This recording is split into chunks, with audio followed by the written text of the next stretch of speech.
himself, you know? Oh, yeah, for sure. I could see it too. That's why I told him, I said, you want me to start up a live stream and you can go ahead and take off and go lay down. Yeah. Well, too, and what I told him to get Mike too is so up under my desk, I have one of those padded foot pads, the real thick ones that are rounded. Right. You know, and it's about this tall. And it'll lift your feet about a foot off the ground. And what that does is you can rest your feet on that, and then it gets your legs up off the chair where your knee goes around the chair. Right. And it helps with circulation. Plus, it's a little comfortable sometimes because your legs do get tired when you're just sitting on the chair with nothing. Yeah. But it probably wouldn't be a bad idea for Matt to look into a new chair and maybe get one that's got a recliner built into it. Something that he can recline right under the desk, you know, be able to have his legs up, because then he'd be able to sit there for a lot longer without having like one of those big padded lazy boy reclining desk chairs, you know. Yeah, they have those, and they got gaming ones like that too. They're real big and padded, and they, you know, he can just recline right under his desk.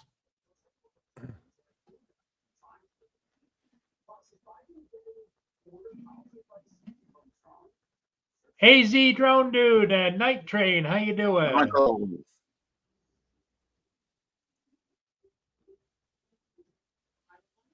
If anybody wants to come in, just let me know. I sent links to everybody who was on the panel over there, but I guess they were all ready to take off. So Max Air says, "Isn't Dom restreaming? I'd rather be over there." I am now. Oh yeah, he likes to hide over there in Dominic's chat. Max Air says, "I want to give Dom the minutes." Yeah, him and Tammy will go over there, and then they'll keep posting Dominic's stream and link in my chat. The one day when Dominic left, I ended his stream because Max kept fucking with me. I was like, fine, I'll just end it. Yeah.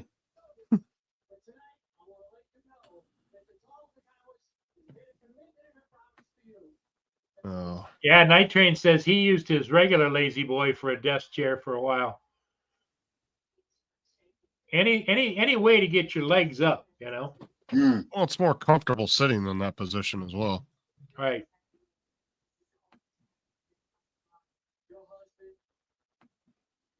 Let me message Tim because I don't know if he knows I went live or not. People think that Max is really a drone pilot.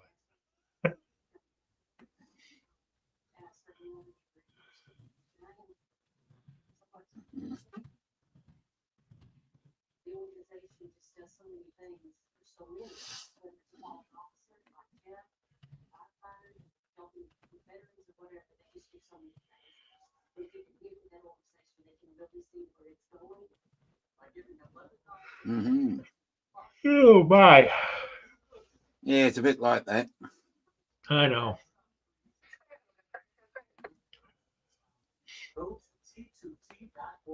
Yeah. What have I missed? What the hell? How's Nightbot doing? Hold on a sec.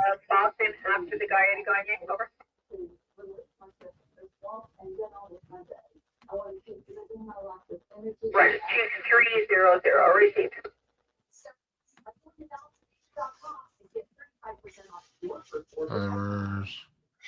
So Dominic, how's your day going? Yeah, it's all right. It's getting towards lunchtime, so. Well, I was over in my chair listening to you guys, and all of a sudden I heard this heavy rain outside. I'm going, oh crap! No, no. You know what? I've got a I've got a mini over here. That's not what I want. And it's not working. Okay.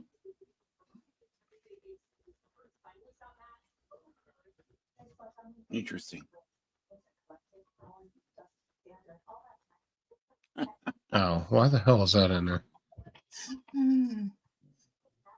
Nightbot is telling jokes. What's going on here? Yeah. It says here, people are making apocalypse jokes like there's no tomorrow. Okay, so that one worked. Hold on. It was. Let me see if this works or not. Hold on. I was messing around with a Nightbot today. Now, see, it's not doing it. I had to delete it out of the thing. The command's over there. All right. Wow, There we go.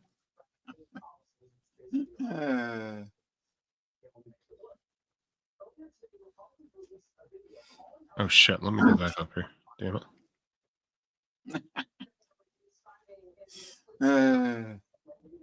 High quality plastic. That's good. What's up, Mudball? How's it going, Marie? TJ. TJ. Yep. What's up, TJ? How's it going, man? Got Margie over on Dom's channel. Hello, Margie. My ball. Got Donald.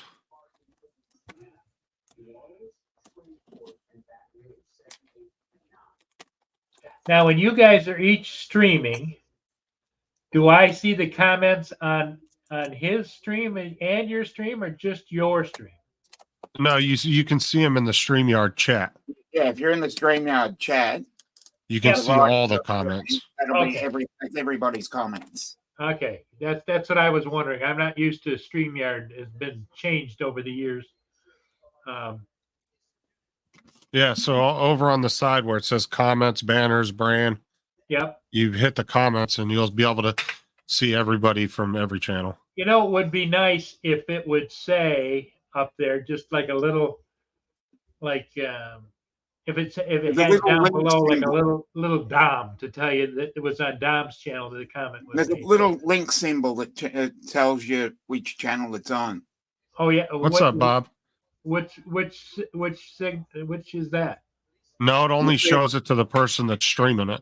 Yeah, it's only. So it will show you, Dominic, because you're streaming to your channel. It will show them on mine because I'm the main streamer, and it's my channel. Dominic. That's what I say. That would be nice if there was some kind of an indication, Dom, of whose channel the comment was originated on. What's up, Bob? Jody, Tar Heel Aerials, William, how's it going? Maggie TV. Hello, Margie. She's in. She said hello in my chat. Yep. Damn it, where's freaking Tim? He's supposed to be doing all my side stuff.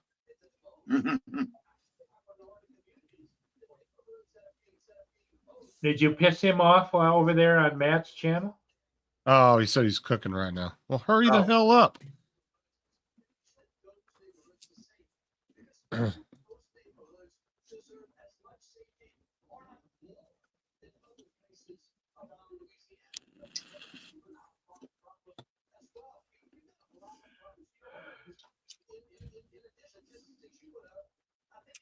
Yeah. Trying to get some more beer, obviously. All right, let me try to keep up with the chat here.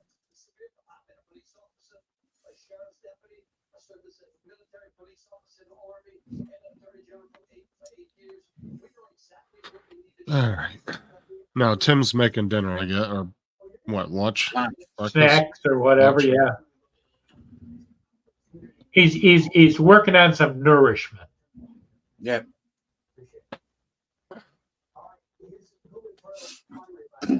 Yeah, I'm gonna have to do that soon. What time is it over there, Dominic? It's 12:37 here, 11:37 for Tim. And that's in the afternoon. In the afternoon, yeah. Yeah.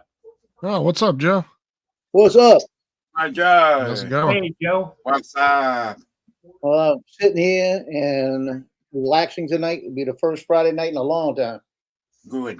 Nice. Good to have a bit of a relax. Yeah, I felt pretty good all day.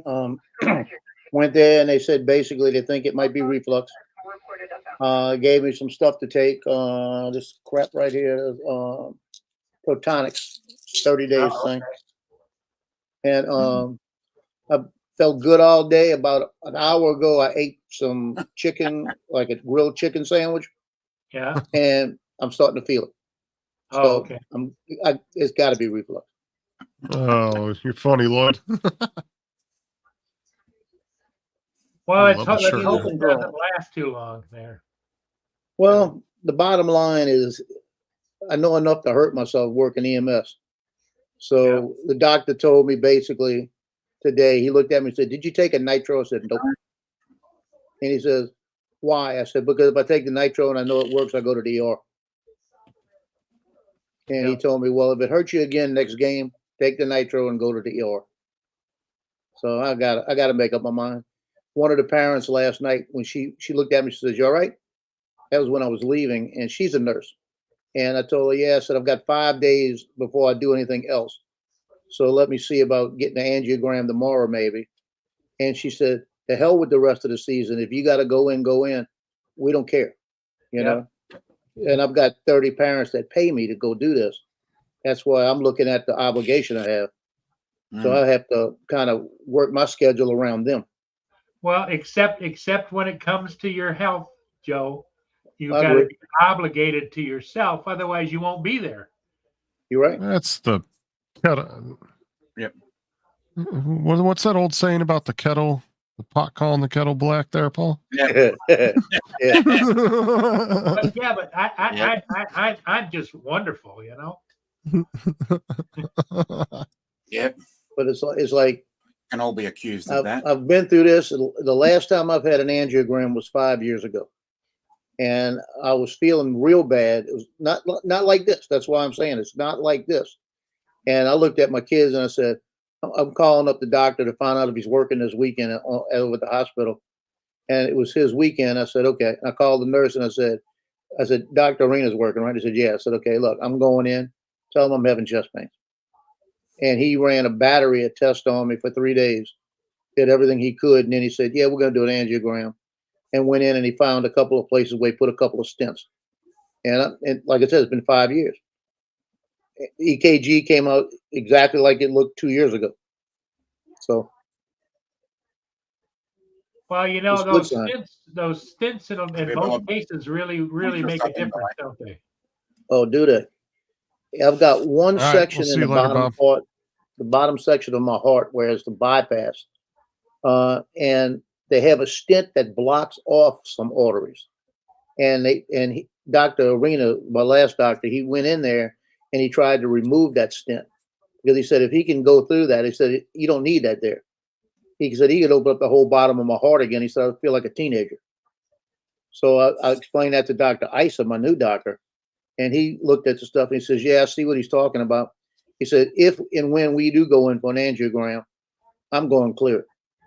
So he said, "That'll open up the whole bottom part of your heart again." He said, "You're going from about 30% of blood oxygen flow to probably about 80%. Oh, So What's up, gear changer? that's a big difference. That's not just 20 or 30%. You're talking Oh, about it's doubling. big time. Yeah. So I'm kind of looking forward to it, but it's like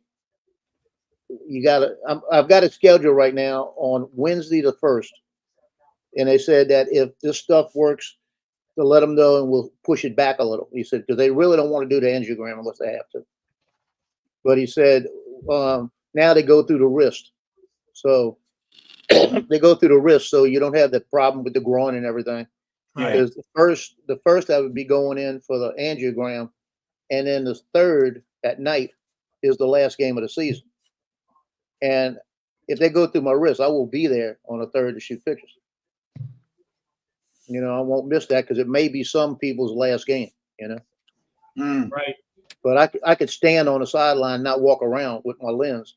Because I haven't been doing that much moving on the sideline lately. Exactly, my ball. Yeah, exactly, Don. So how's your new computer treating you? Oh, it's great. I've got it. I've got all the slides from last night, about 400 up here. I'm getting ready to load them on, and for the site to let everybody know they're posted. And I'm going through now to take the ones I don't want to put up there. You know, it's like 99% of them will be put up there. But there's a couple of, like, I took the pictures of the crowd about 5 times. So I'm gonna go find the one with the prettiest girls in it, put that up. And I'll put the other ones up, you know. Yeah. Or the high school girl that was standing there and blowing me a kiss when I took a picture. I'm not putting that one up there. You know? Oh yeah. Yeah, you know. Don't need nothing being said, right? Oh, I was standing, I was leaning against the fence, and sports medicine's all female. And they were all standing there, and one of them looked over and she says, "Why'd you take that picture of me the other day? I looked like I had bitch face." I said, "You did." You know, you did have bitch face. I said, "It was resting bitch face. Perfect." I said, "I put it on there to let you know." And then on the other side of the fence was the volleyball team. And about 3 of them looked at me and they said, "Why haven't you been at any of our games this year?" And I looked at them and I said, "Well, it's glad to be wanted. However, I'm not scheduled yet. You're just going to have to wait." But being at the school 16 years, shooting pictures for them, it's like I'm a fixture there. I just go, I don't even check in. I just walk around the school. All right.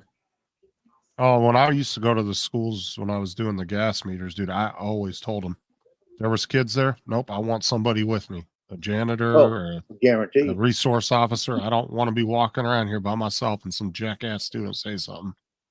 I don't stay any place where there's 1 or 2, 2 maybe. You know, most of the time, like if I'm doing junior ROTC, we get 2 or 3 people in there with me. Then I get the group, and then the group leaves. So I'm up there by myself. That's not an issue. Had an issue back. This was back in 92. I was at a junior high, and we had 2 girls working with us. 2 girls on my crew working, and 2 girls from the school working. This is a junior high now. Remember this. So my 2 girls take off to go get some food. I'm sitting there by myself, the door closed. About halfway through the time, the other 2 girls come in and they're arguing. And they're having this conversation. And I looked up, and the other one saying, "Yeah, your butt's getting big. You're doing this. That's because you're effing this guy." Right? She turns around, this junior high school girl turns around, looks at me, drops her pants and says, "Does my butt look big?" Oh, hell no. Dude, I would have ran out of there so quick. I went, "Get out. Get out of this room. Don't come back. You're not helping us anymore today." It was like, wow. No. And then 2 years ago, we had a girl at Mandeville. She was one of the she did the videos. So all of them always talk to me the whole game. They're always around me. And she'd come up and she started dancing and all of this and dancing. And I said, "Go dance over there. Dance away from me." She get in front of me and dance for me, you know. So no, go stand over there and dance. So she came up to me one day and she goes, I turned 18 yesterday. I know, just keep going. Like, so we were at we were at a volleyball, a basketball game, and I've got a seat that I sit on, and I'm sitting on my seat, and it's right at halftime. Everybody's starting to go their own ways. She comes running over, starts dancing in front of me, jumps on my lap in the middle of this gym, and I said, "Get off, go get away, no." So I'm looking around real fast, and nobody's looking. I said, "Oh, thank you, Lord," like this. I go walking over where the announcer's at. His name's Ken. He is the pastor from First Baptist Church. He looks over at me and he says, "So you have them sitting in your laps now?" Huh? He saw it. So he said, "You have them sitting in your lap now, right?" I said, "Lord." But it's not worth it, you know, to have one of them just hell no, not these you. days. You know, no. They'll nail your ass to the wall these days for shit like that. Yeah. Well, tell you the relationship. The relationship is the one last year. Her dad came up the other day and said, "Courtney wanted to say hi to you," and she said she wanted to see what you look like this year. Took a picture and sent it to her. She wanted to see because you were losing weight last year, like that, you know. But that's the relationship we get now. She would come up and hug me everywhere. you know, but I just let that one go. You know, it's like, if she come up, hug me, hey, you hug me and walk off, you know. Yeah, that's one of the reasons why I was so paranoid about going into schools, because they would say some schools were, you know, let me get somebody. You can't walk back there by yourself, right? They would, even if you had checked in and everything. And then some schools, they wouldn't even check you in. They'd just be like, go ahead and go back. And I'm like, what? I'm like, no. They've got 2 or 3 teachers at that school I wouldn't be in the same room with. It's like, man, it's crazy. Yeah, I tell them, nope. I'm like, somebody's walking with me. Even though it wasn't our company's policy, I used to tell them that. I'd be like, it's our company's policy. We have to have somebody with us while we're in a school with children. Because you know what the hardest thing is? When you were working with like gas and stuff? Yeah, because every school had 2-3 meters at it. Some school had 6 or 7 meters, depending on how big they were. Yeah. So I'd be in there for a good 30-40 minutes at a time, sometimes an hour. And I'm not walking around there by myself. Screw that. What's up, Rigger? How's it going, man? Yeah, the hardest thing here, though, are at the games lately, some of the I want to say the 29 to 35-year-old moms, every one of them's coming up and hugging me. Hey, Mr. Joe, and give me a hug. And oh Lord, playing these little tennis skirts and like killing me.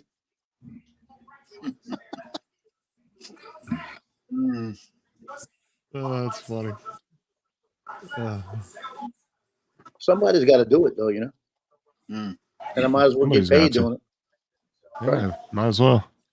Yep. What are you making for dinner, Tim? I made drumsticks. I fried them with on the stove top. Ooh. So fried drumsticks, mashed potatoes, probably. I don't know. By the way, I didn't time you out 3 times earlier. I timed you out 1 time.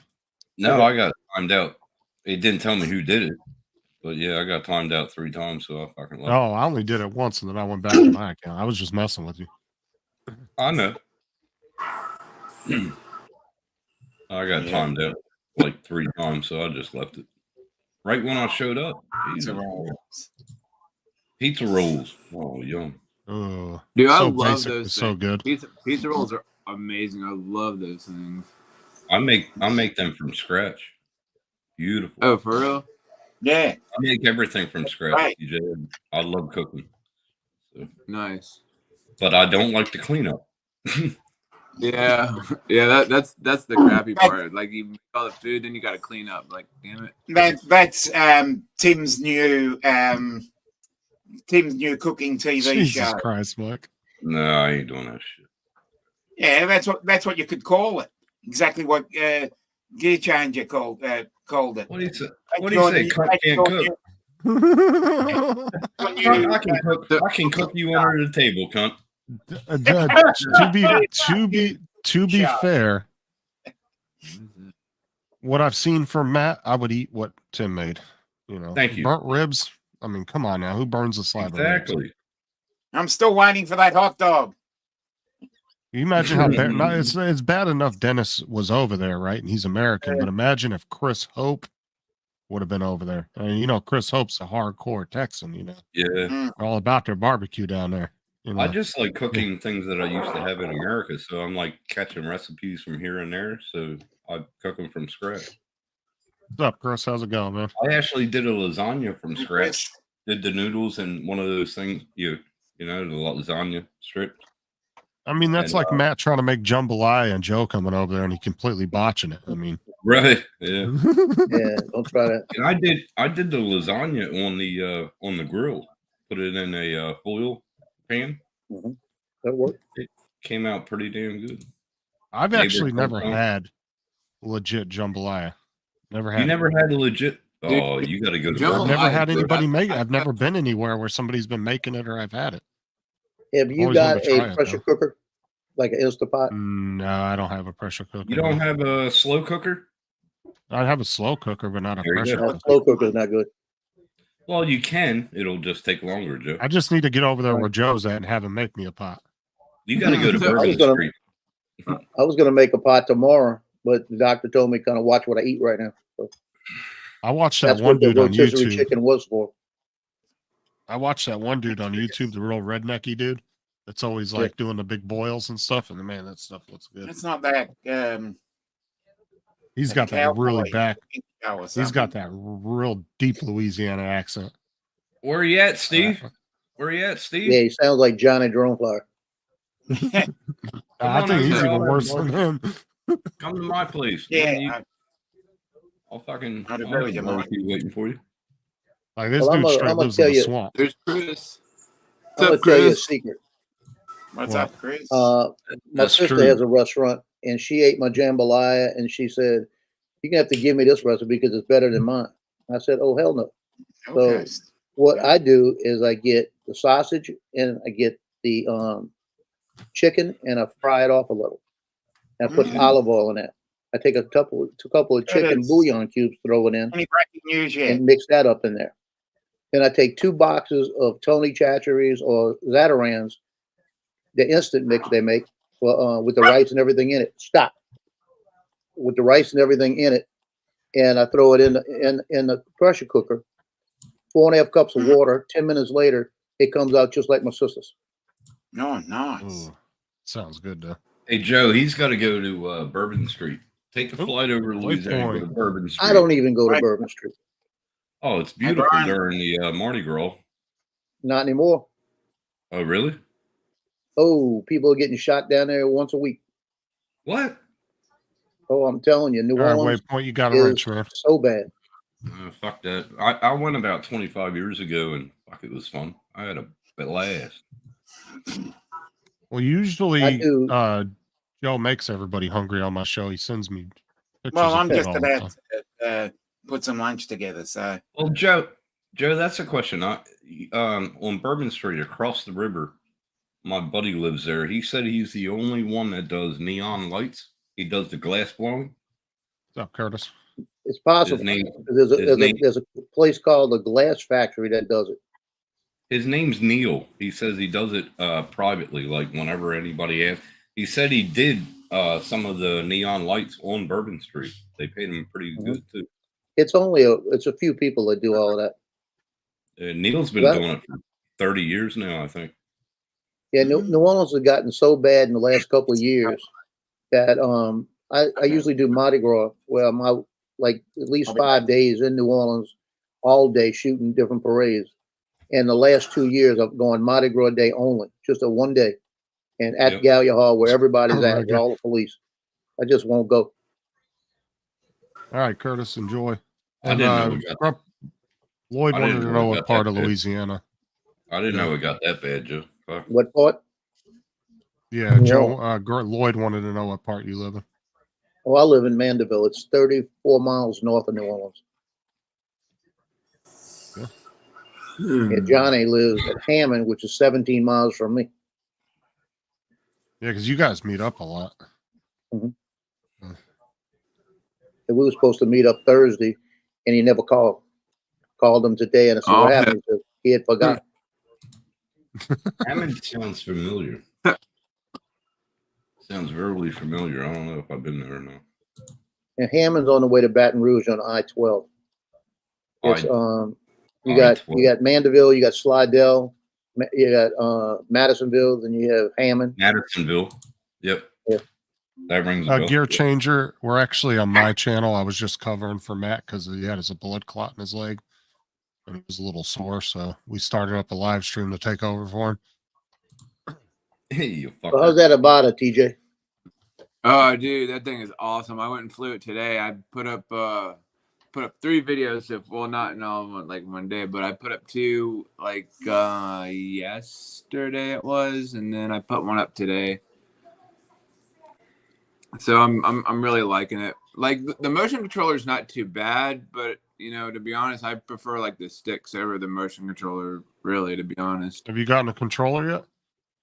No, not yet. I think I'm gonna wait till Christmas, I guess. I'll just wait for the person to crash theirs. If I get one now, then, like I'll be like, I won't have any idea of what I want for Christmas, anyways. Oh Jesus, you sound like a 10-year-old. Alexandria, Louisiana is about 150 miles from me. TJ's like, that's what Santa's bringing me for Christmas. Oh my Yeah. God! Did you write Santa? Maybe. All he wants for Wait, Christmas what is his two front teeth. Two front teeth. My two front teeth. I want a full set. Goddamn it! Give me. Oh, bite me, Max.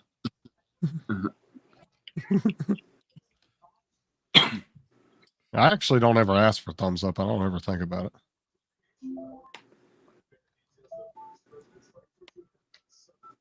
See you later, cunt. See you, Steve. Have a good one, man.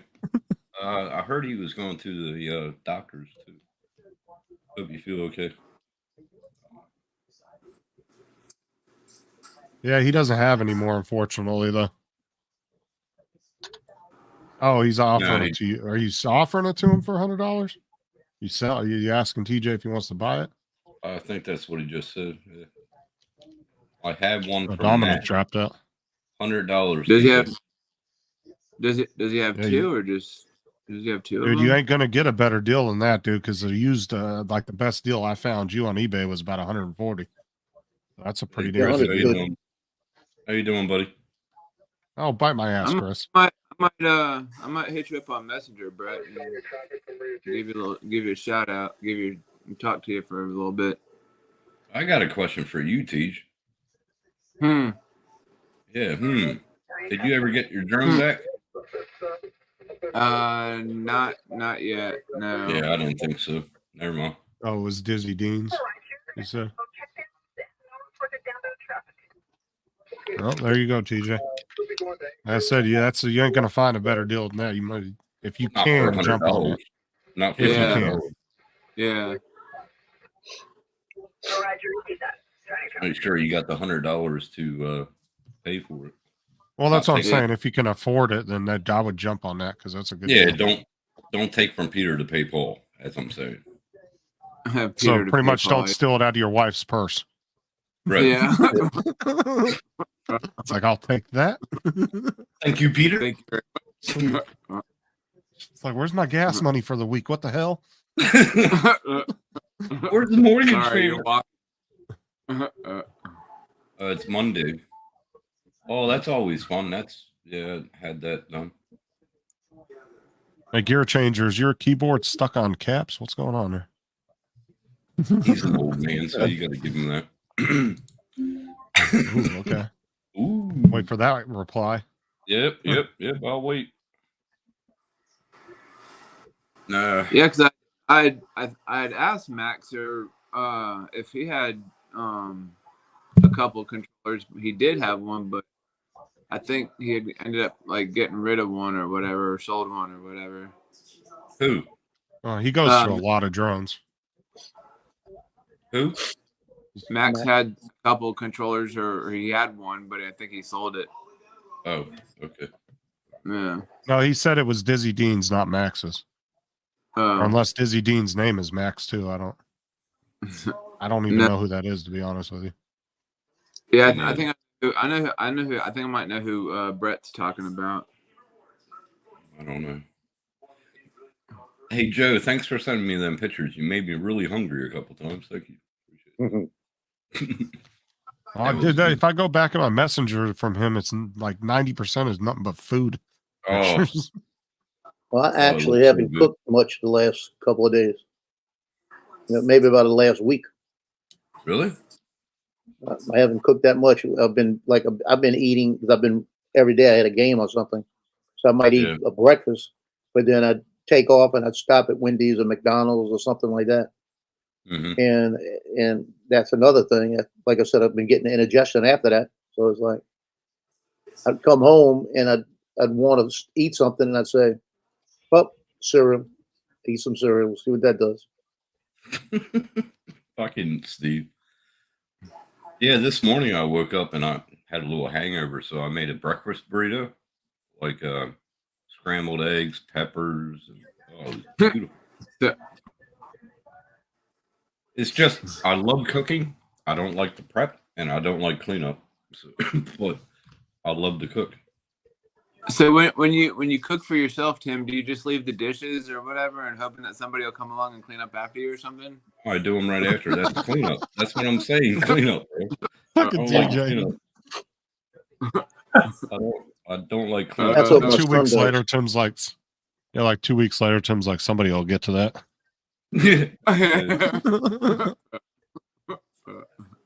I clean up after, right after. Actually, the best way to do it, Tim, is limit the amount of dishes you have. Because then you're less likely, you know what I'm saying? When you got 30 plates and you're living by yourself, you're going to use all 30 plates. With you saying that, I did that just last week. I had like 20 plates. I had 20 little plates. I had the serving. I got rid of them down to 2 of each. That's all I need. It's just me. I mean, that is honestly the way to keep cut down on dishes is just not Right. have so many. And it's easier Because to clean you up will than not use to more. there. Yeah, yeah. Because everybody gets a little lazy when it comes to dishes, and they're like, oh, you know. And then it's Yeah. like, I don't have any bowls left, so you end up eating out of like a measuring cup or something because it's all you got left. No, I got 2 bowls. I got 2 of each I've because done in that. case somebody does come over for like after work or whatever on barbecue. First, if I Joe's have a trying to eat barbecue, Cheerios out of a 1-cup measuring cup. first if I have a barbecue, I tell I people did that. bring plastic plates or paper plates, and I got them holders. You know what I mean? Them holders where you put the paper plates inside. Yeah, I the got plastic holders. Mhm. Oh, dude, honestly, if I could, we did that for a long time, dude, where we would just buy paper plates, Right. plastic silverware, and we wouldn't That's use what I dishes for weeks, dude. Good idea. That's what I do. But But I don't a have couple company, pots and so pans, and that's it. I never get company here. So if there is a barbecue, the landlord's throwing the barbecue. He's making pizzas and stuff in his pizza oven. And I just Honestly, go over too, there. Mike, if you have a family, that's the way to go. If you don't want to be doing dishes all the time, dude, having 3 kids, bro, the fucking sink's always full of shit. It seems like every day there's a whole damn sink full of dishes. Mm, Get off the bourbon, Steve. that. That's what's fucking up your throat. mm. I tell Hey, you, how do I before my son moved back in, I was doing just washing the dishes as I was using them, and I didn't use a dishwasher for like 6 months. It was easier that way. All right. I never What was your had question, a TJ? dishwasher.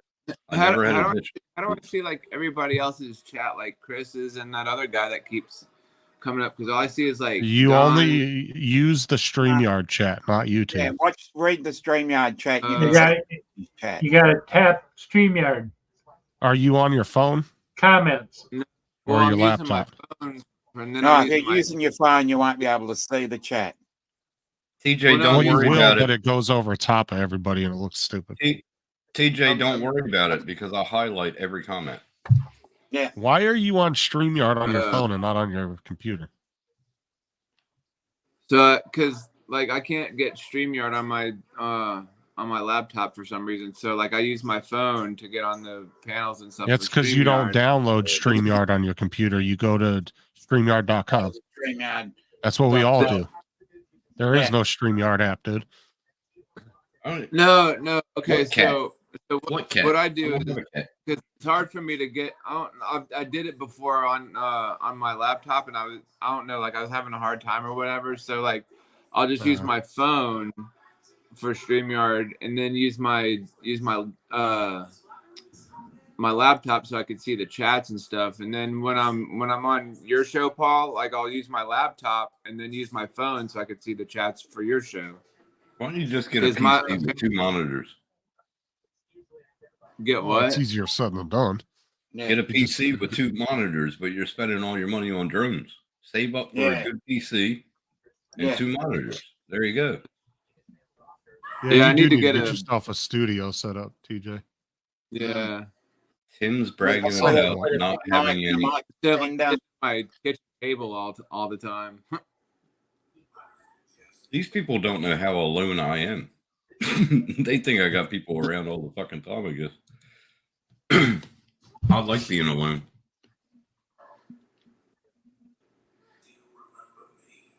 Well, that's going to come to a close here in about 5 or 6 months. Yep. Well, Then he's going I'll still to be coming over and hanging with TJ. I'll still be alone. Thanks. I like being alone. Less drama. Good to see you. Less drama. Well, Thanks for stopping by. not to be nasty, Tim, but how many kids did you father? How many kids did I father? Yes. 5. Right. There you go. 5 kids. Okay. And do you have a relationship with all 5? No. Oh. And I don't want a relationship, and if all they want is money from me. Well, when they ask for money, just send them $1. Fucking PayPal. And they can never say you didn't give them any money. Oh yeah, well here's $1. Exactly. If I can show you bank statements on how much money I gave my kids over the years. Well, yeah, that's because you were overindulging. You were trying to buy their love and respect.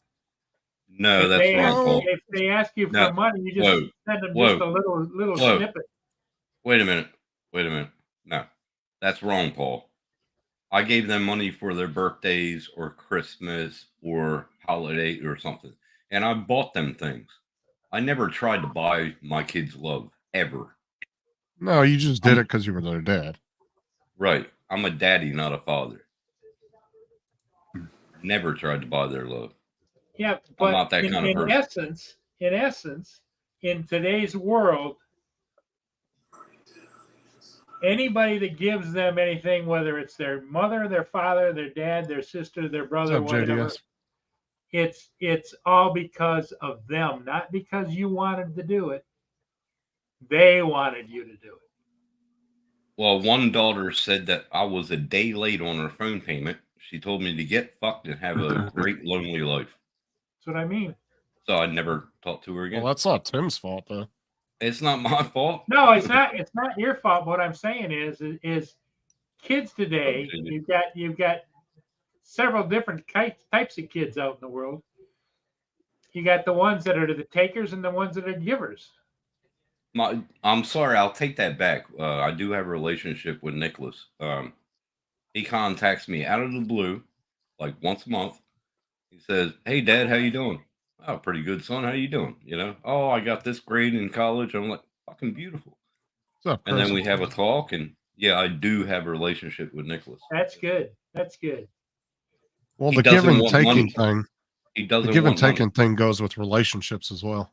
Right. You're either a giver or a taker. That's right. JDS is in the chat. He's fucking going. TJ, question for you from Chris. Yeah, I saw it. And when I get a call from my daughter, the first thing I'm waiting to hear is, can I borrow $50 or something like that? That's what I wait for when she calls. TJ, it's just as easy to say, yes, I did. But if I know. But Joe, I know. I like Joe, the sound Southern, I guess. Like throw the Indeed in there, I guess. I don't know. But Joe, if they ask like that, it would be okay. But if they said, "Oh, Dad, did you pay my phone bill?" "Oh, I'm sorry." And if I can help her when she really needs help, I'm going to do it. Yep. The problem is that she don't pay me back. Yeah. I've told her, I said, "Look, right now she owes me $9,288.44. Wow. I just went and looked at it. He's got it down to the. I'm not going to see that. I'll probably never see it, but it doesn't matter if she would just pay me like the insurance that comes out every month on her car. That would be good, Well, that's how old is she? She's 28. Ooh. I helped her out when she bought the car a couple of years ago and had to put the insurance on mine.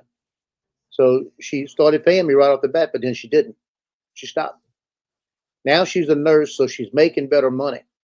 She started paying me, and then she had a problem where she was out of work for a little bit, so the check didn't come in.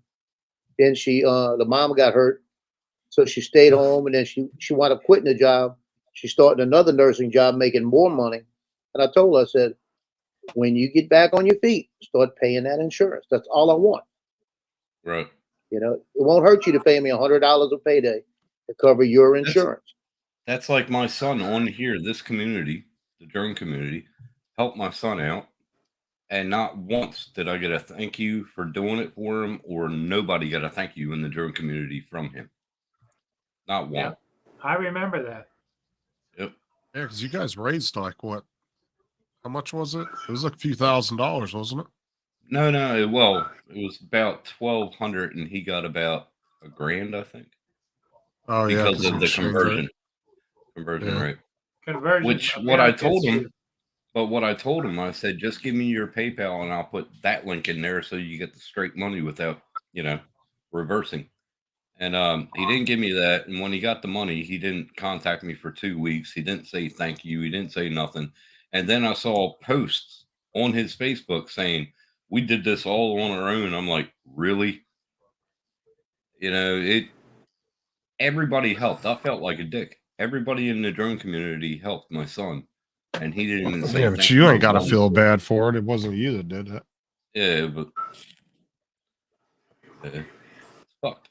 But that's why I don't talk to my kids, because they're all about money, except Nicholas. He does. We chat here and there. He's doing good in college. He's probably the only one that's doing good. Yeah.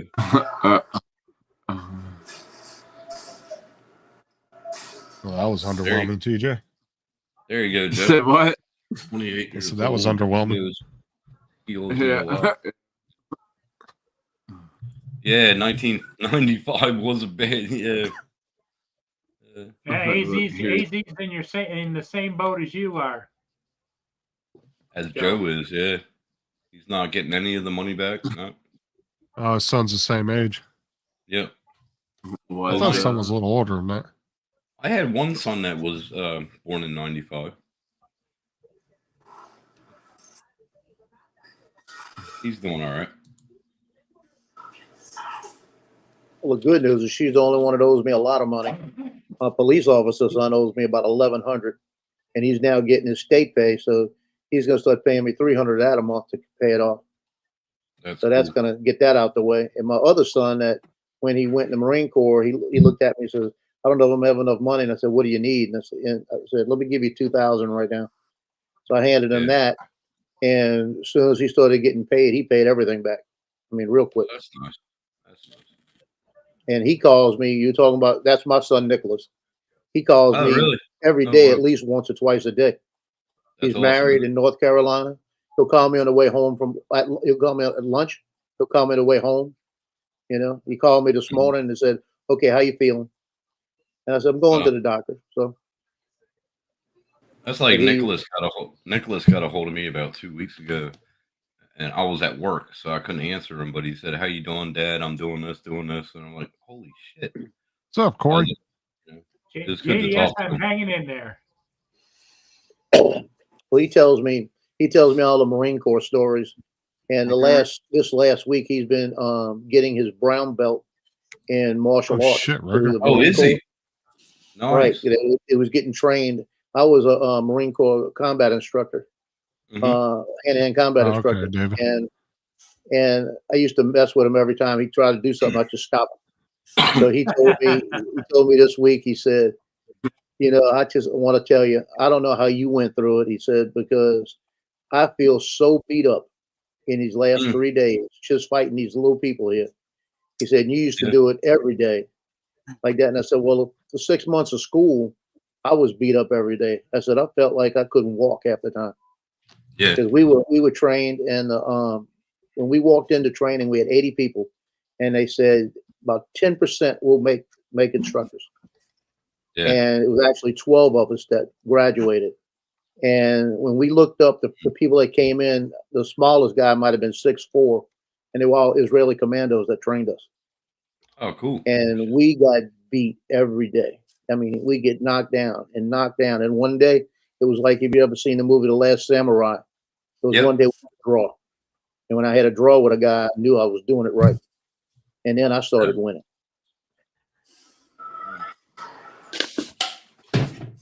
Well, that's like when you see the Navy SEALs, it's like how many go in, like 100 or so go into the training. But I think 80% of them ring the bell. About more than that, maybe. Probably. Yeah. It's way. You know, you actually have a better chance of becoming an NFL player than you do a Navy SEAL. Right.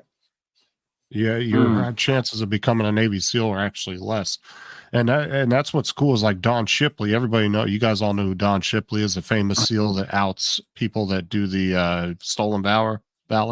Mm-hmm. If you don't know who he is, check out his channel on YouTube. Dude's hilarious when he calls these people on the phone and outs them, because he's got full access to all the Navy SEAL database and everything. And so he can see who's all been a SEAL and what year, what class they were in. This dude knows everything. His son is famous too. His son has and his son is now a SEAL as well. Well, now his he son's a Navy retired SEAL. because after what happened, he was in that. But yeah, dude, Don Shipley is hilarious. So man, oh my god, dude, that dude is amazing. Because what's the sad part is like, so from somebody that hasn't been in the military, right? I don't care if you were 20 years as a cook in the military. I have just as much respect for you as somebody that was a Navy SEAL or anything else. Anybody in the military, I have as much respect for any of you guys. Right? But then you get these people that had a 15, 20-year career in the military, and then they lie about what they did and say they were a Navy SEAL or Special Forces. And it's like they don't think people are going to respect them because they were a cook the whole time. Right. And it's like, dude, as a civilian, I don't look at you like that. I would, if you would have told me you were 20 years in the Navy as a cook, I would have been like, well, I appreciate it. Thanks. I wouldn't have thought any less of that person. Somebody's got to do it, right? Right. Well, that's what I'm saying. And Don Shipley has outed people that were in the military and lied about what they did. Right. I started out in the Marine Corps band. Did that for about 3.5 years. Went into supply, basically. And got a call asking me from a friend of mine, you want to come and do the training for a combat instructor?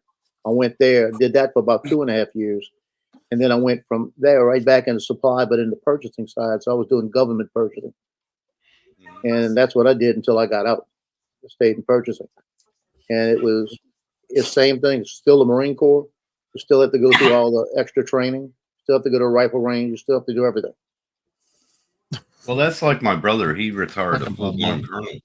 And I told him, I said, why don't you just wait? You know, you could have become a general. He goes, it would have took me 10, 15 more years to become a general. I was like, okay. Well, the higher you go up, whether it's even just through a company, military, the higher you go up, the less positions are available. So it gets slimmer and slimmer and harder to move up. You have to wait. Yep. You know? Yeah. It doesn't matter if it's a company and you're moving up through management. And I would imagine, Justin, I don't know this, Captain Joe might know. You get to a certain level, and if you stay in and stay in and stay in, your retirement isn't going to change. As when you get up to like E9, when you get up to the top, it's going to change by the amount of years. Every year you get a few hundred increase based on time. Because like my son, he went into OCS 5 years ago and started the training with the Marine Corps. So that was his paid. That was when he got paid first.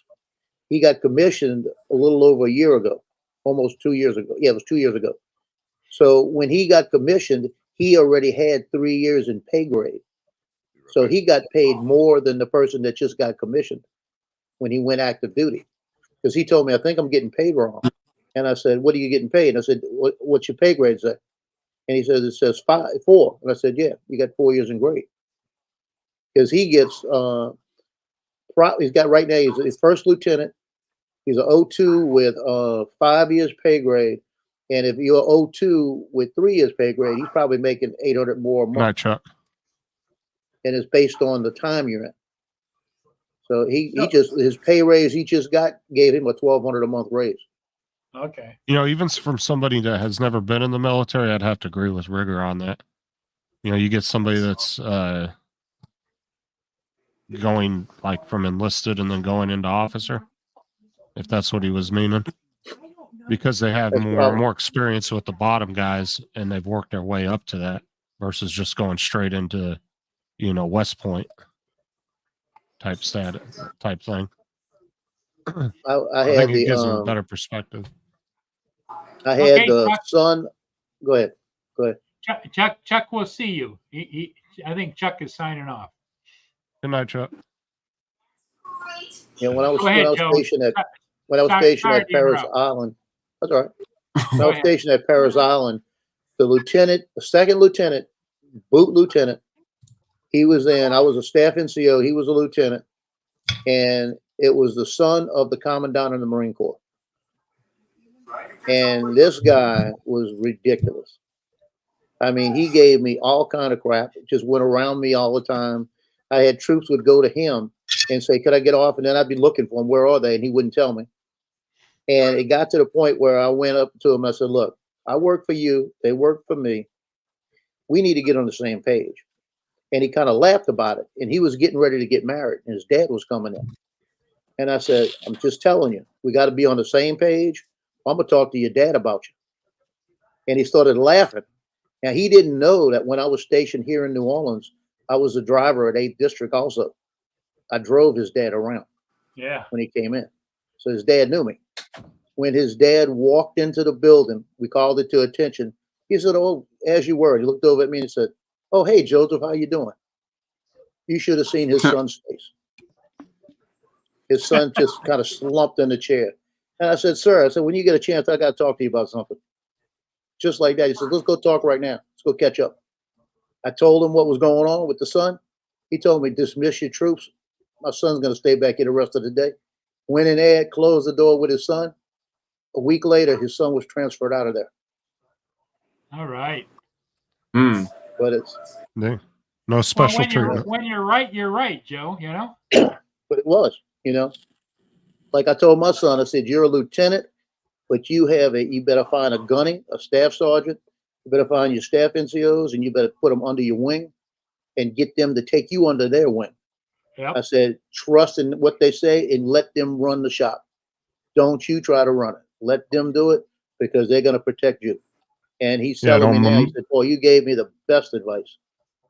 Like, don't micromanage him. Let him. Oh, let him do it. Yeah. Put your trust in them, and they'll put their trust back in you, right? That's true.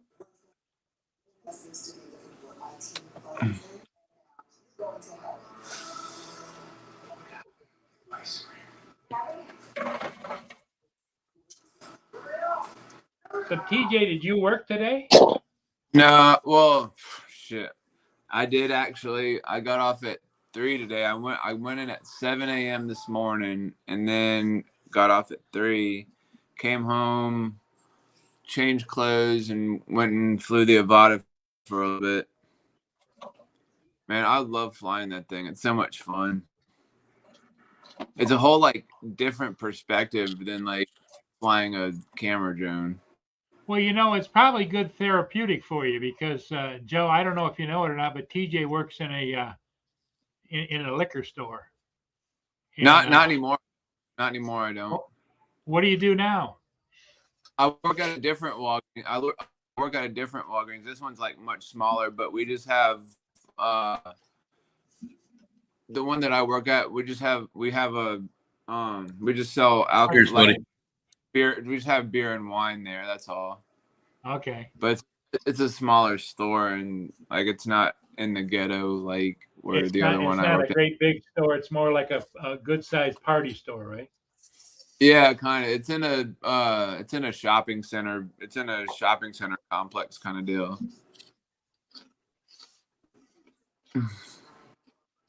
TJ used to come out here with all kinds of stories about the liquor counter. Yeah, like people like come in and just steal and do all kind of crazy shit. Like what? No. Crazy. Sweet, Corey. Cheers, man. Appreciate that. Here's Chucky. So my daughter's dog, he hears anything, he lets me know. And I'll tell him no, and he'll go, ruff. That's a Pomeranian. So he'll bark, and then I'll tell him shh, and he'll get lower and lower and lower till he's going like that. And if he doesn't listen to me, I take this right here and say, "Well, get it." It's a taser, and I'll get it and I'll turn it on and hit the taser, and they're good for a while. All I gotta do is hit it one time. Oh, you got to hit the button. You don't even have to hit him with it, right? No, I just hit it and they're good. They leave. They go in the back. They go up behind the thing. They just go somewhere to go to sleep. I don't even have to hit it anymore. I just pick it up. Well, I think Don't tase me. Don't tase me. That's what your Don't wife. tase That's what your wife does for you, TJ, right? me. She's got a taser because every once in a while she goes behind him and.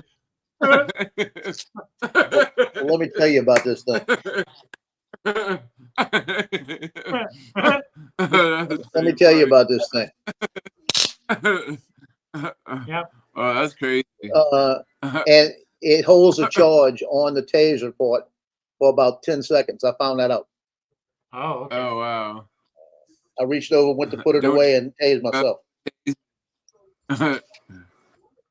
Do you have the other one too, that that one that shoots the electrodes out? My son does. He won't let me touch it. No. Oh. He got the police officer when he won't let me fool with it. Oh. So let me see that thing. Nope, you can't touch it. Well, you got to pull the barbs out afterwards. Oh yeah, Yeah. every day he's got to recharge. He's got to hit the thing to set the charge, and he hits it. And the dogs now they just know he's going to do it. They just look at him. Well, not to mention those reload cartridges are expensive for those things. Yeah, but these You'd have are my to- you'd sons. have He said you might need a pair. There you go. He'd have to go in there and explain why his dad shot him in the ass with a police issued taser. He goes there, I need a new cartridge. He's working tonight. They've got the parish fair. Last year in the parish fair, they had a shooting at the fair. So they've got everybody working tonight to go over. Oh, nice, Corey. Some of them are getting new automobiles on Monday, and his name came up. They're going to give him one. It looks like he's getting a brand new 2023 Charger. Ooh. Oh, that's bad to put it in his hands. I highlighted that.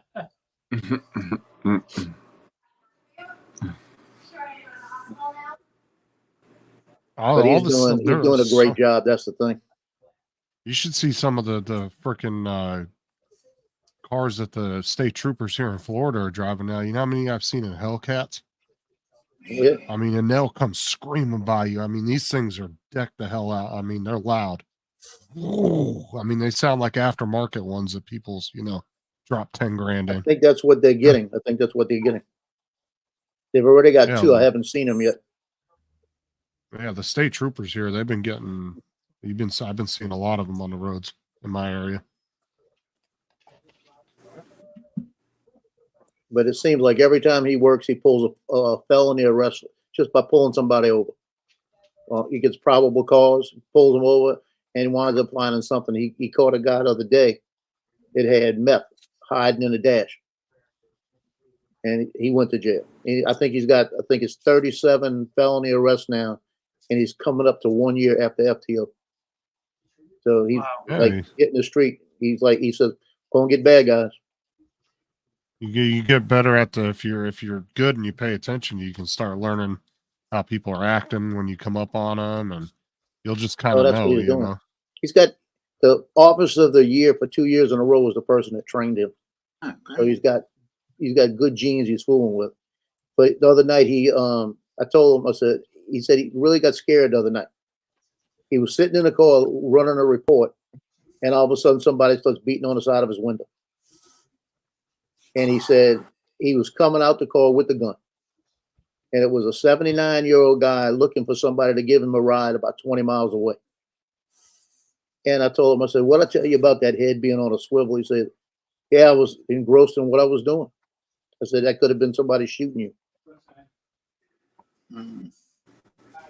Yeah, I can imagine that's probably pretty stressful worrying about him all the time. Well, I tell him I love him, be safe, and I just let God take care of it,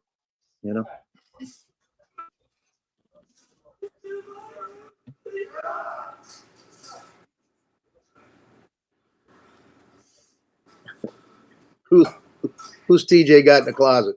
I heard that scream. No, I'm looking. No, I'm looking over at the TV. Like I got you know, like all the Saw series, like Saw 1, 2, 3, 4.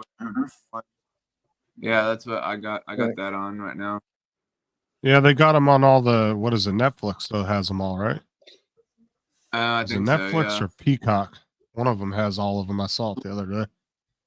Yeah. Yeah, one of them. When I was GM at Pizza Hut, I had a girl that was a cook, and she had Tourette's, and she just all of a sudden screamed. So I'm trying not to laugh.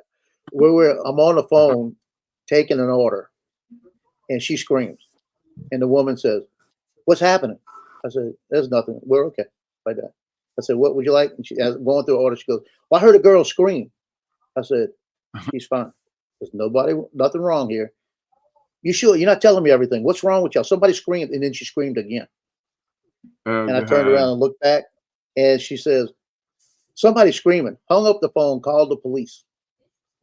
We Oh, had Jesus. 5 police cars show up, wanting to know what was going on. And I said, "Lord." Yeah, we had a guy when I first started at Walmart used to unload the trucks in the back, and he would make cat and dog noises, and he had Tourette's, and he would bang on the wall in the trailer, and it was so hard to keep new people from coming back there and just busting out laughing because they wouldn't know what the hell was wrong with him. They thought he was just just being crazy. But he would be inside the truck, all of a sudden you'd hear him banging on the walls, and he'd be like, meow, meow, roo, roo, roo, roo, roo, roo. And then all of a sudden boxes would start coming down the line again. And then a couple minutes later, he'd do it again, and the boxes would stop, and then they'd come back down the line. And that's all you would hear all night. And it was so hard not to laugh. I mean, you got used to it after a while, but when you first met him, oh my God, it was so hard. Oh, that's funny. Yeah, we had a paramedic when I was working at West Jeff 911.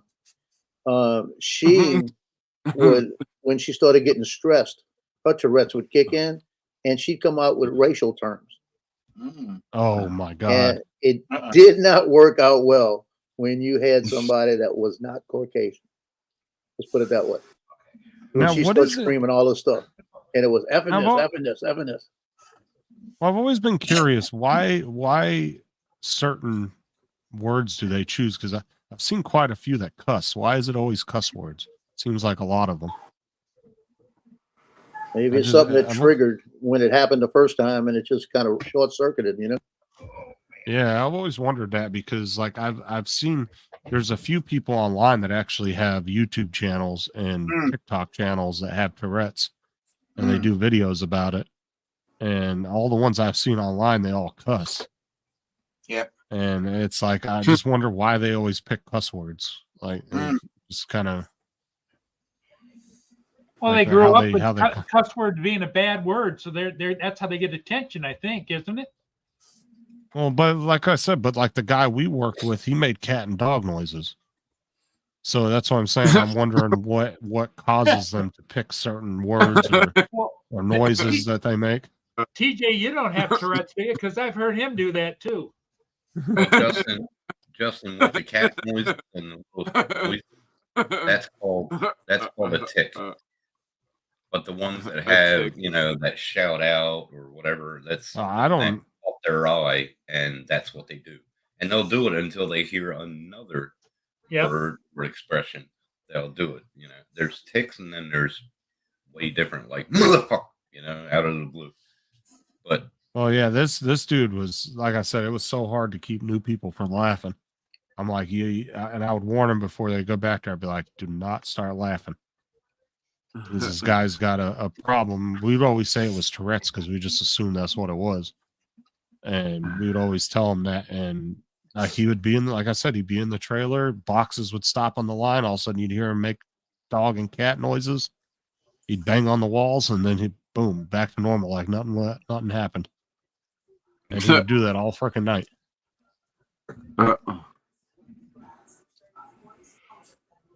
Yeah, it's certain things that they hear that just stays in their head. Trigger. It's a psychological and a mental. It's a trigger. Yep. Yep.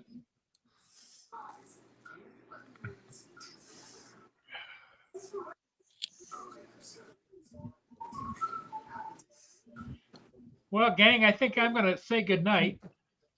Yeah, All right. me too. I got My eyes are getting heavy. my eyelids are starting to come closed. Yeah, exactly. We'll see you guys We'll see all later tomorrow. See Bye. you, Later, Paul. Bye TJ. for Later, now. Paul. Later. See ya. I'm eating my chicken. Barbecue So, chicken. Joe, did you say that your son is in North Carolina? Cherry Point. Cherry Point? Because my cousin in South Carolina just became a state trooper 2 years ago. So I was wondering, yeah. So, Yeah, he's at Cherry Point, North Carolina. That's the Marine, 2nd Marine Air Wing. Yeah, 2nd Marine Air Wing. He's an aircraft maintenance officer there. okay.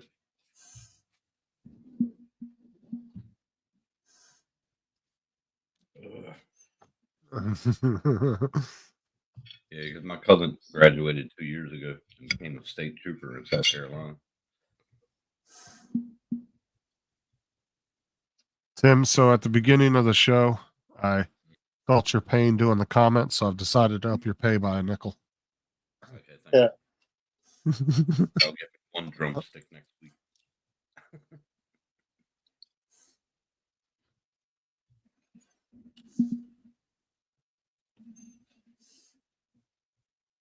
Well, it's a one-figure job. It's amazing, you know. Yep. Mhm. Mhm.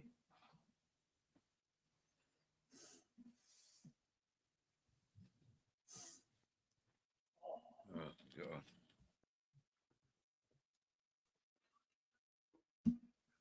Well, my game from Anyway. yesterday is done. All edited, all posted. Don't have to worry about it. Good to So you hear. just post it to like a website, or you just give them like a copy of it, or No, I've got a website that I run. It's off of instaproofs.com, and it's got my website attached to it. And what I do is each person that pays me contract wise, they get their own webpage. Their pictures, as I'm editing, I just put it in their folders. Then I post it on their webpage. They could download them from there. Then on the main page, I'll put the game, the whole game for everybody. And then I got pricing there if they want to purchase from there. And the only thing that's happened this year that's kind of surprising, we're halfway into the season, and I might have made $200 extra on orders. Usually by now I'm in a couple of thousand. So I know they're waiting because the pictures are better this year. Some of them I'm doing a little bit closer shooting. So it's going to be all of a sudden I'm going to start getting crazy orders. That's happened a couple of years ago. well, I'm kind of wondering too. You think it could be that people aren't spending as much money the last year or two? Because it seems like people are kind of not spending. Like I've just noticed this. Like one example is fireworks. The last 2 years, it seems like hardly anybody's doing fireworks. I'm sorry, for Tim, July but or, I just can't fucking help it, dude. oh, I love that power. Dickhead. is that There's melted so cheese? much cheese for these pretzels, dude. Okay, I'm gonna go and get my. Motherfucker. He's fucking doing it on purpose, prick. No, Oh, they I got haven't little seen that pretzel though, bites. Justin. Oh, Yeah. come on. God Motherfucker. damn it, No, I Tim. haven't seen that with. I have more contracts this year than I had last year, Okay. but I'm not It getting just, the extra sales yet. it seems like people just, I All don't that know. From cheese you my dropped, side, dude. it seems like nobody's spending as All much that on like cheese. extra stuff the last couple of years because of The everything two going up soft so much. pretzels with lots of salt. Oh, how can you go wrong, bro? Soft pretzels I mean, and cheese. Fuck just off. dripping Oh. off that fucker. Oh. Motherfucker. He fucking left anyway. Over the next Prick. like the next 3 weeks, I'm invited to some of the team meals, like the defense and offensive teams. And there's one team, a defensive meal, that I don't think I'm gonna go to the house because I don't want to know where that woman lives. She like, God darn it. What, are you afraid you're gonna get in trouble? Oh, I think she's happily married, but the way she comes talk to me before the game, it's like, I don't want to really know where they live.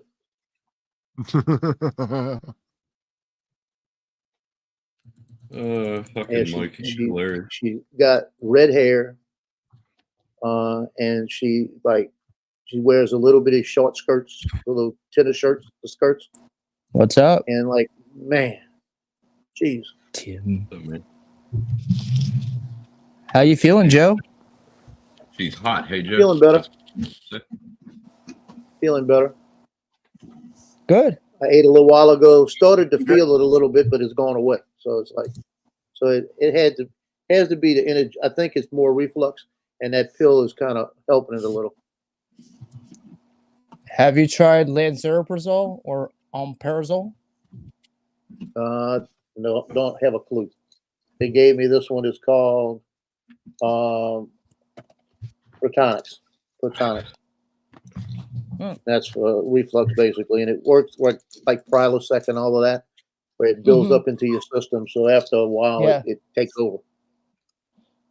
Some of those take like 2 weeks in order for you to get any effect at all. Yeah, they said it's going to be at least 3 or 4 days before I know the difference. Oh, heartburn medication like Prilosec. Yeah. You'll wait a bit. It will start making you feel better after about 8 hours, but it'll take a little while to get into your system. It wears off, then it builds up, then it wears off. Because like I said, I started to feel that little indigestion, and then it stopped. You know, it's like completely stopped. See, like a box of, if I buy a box of Prilosec, it'll last me a month and a half because I can take one and 3-4 days will go by, and then, you know, or a week might go by before I start having heartburn again. I'll take another one. I don't really have to take them every day like they say.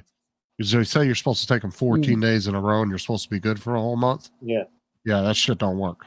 It doesn't always work like that. No, it doesn't.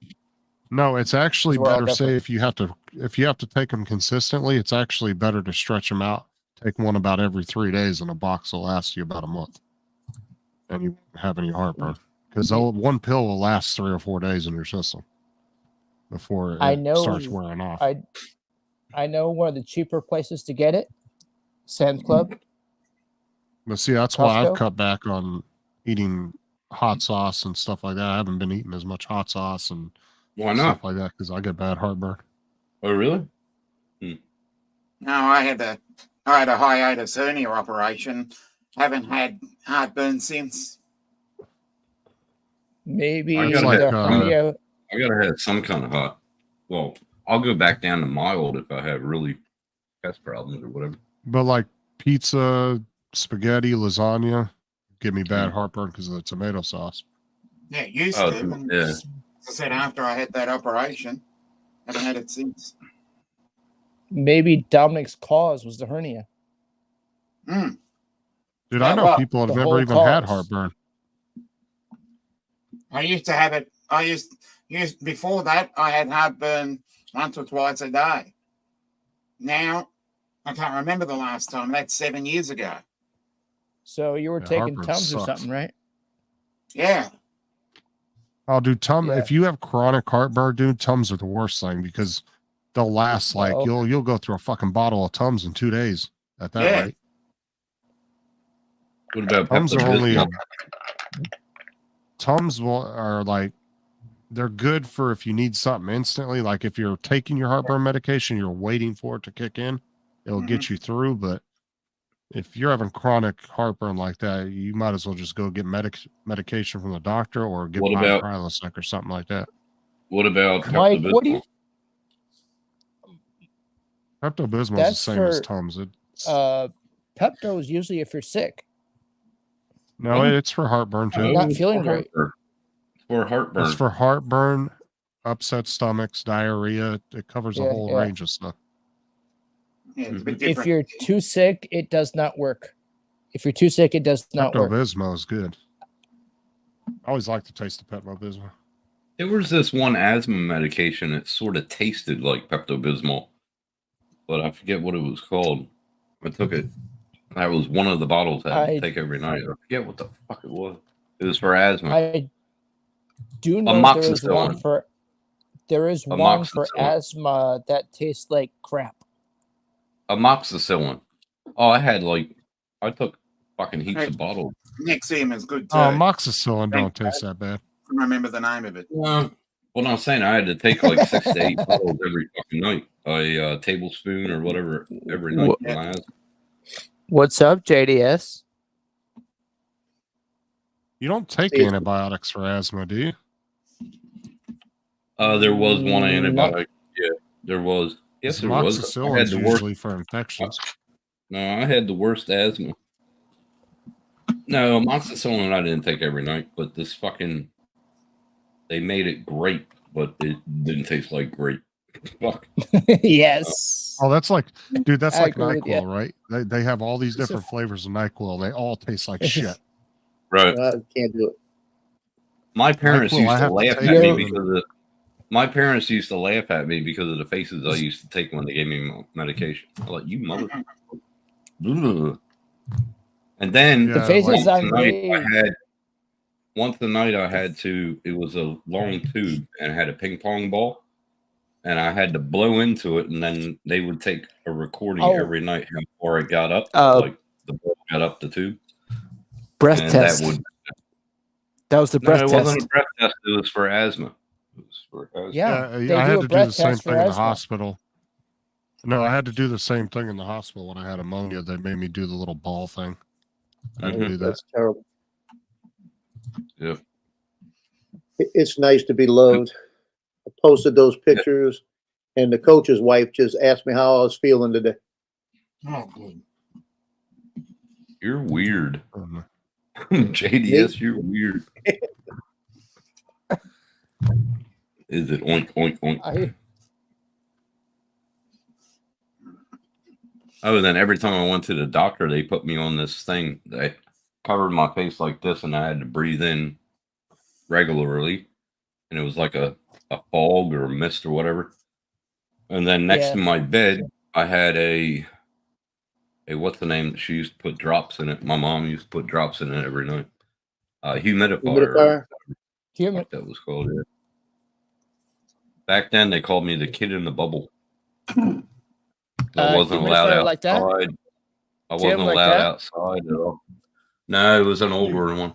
There you go, Joe. Chris was asking, how you feeling today? Feeling good. Feeling a lot better than I did yesterday. Nebula. That's Nebula. That's Nebulizer. Nebulizer. Yep. That's what it was. But Yeah, I was going to say it first. But it was different back in the 70s. It wasn't called a nebula. Now it's called a nebula, but what was it called back then? Oh, you're looking for the old form, what it used to be called. No, it was a big machine. It was a big fucking machine. That's back in the days that they thought. That's back in the days they thought cancer was airborne. So asthma was a big deal. If I got an asthma attack, I would pass out, and I would end up waking up in the hospital every. Joe may know, maybe. The old name for nebulizer.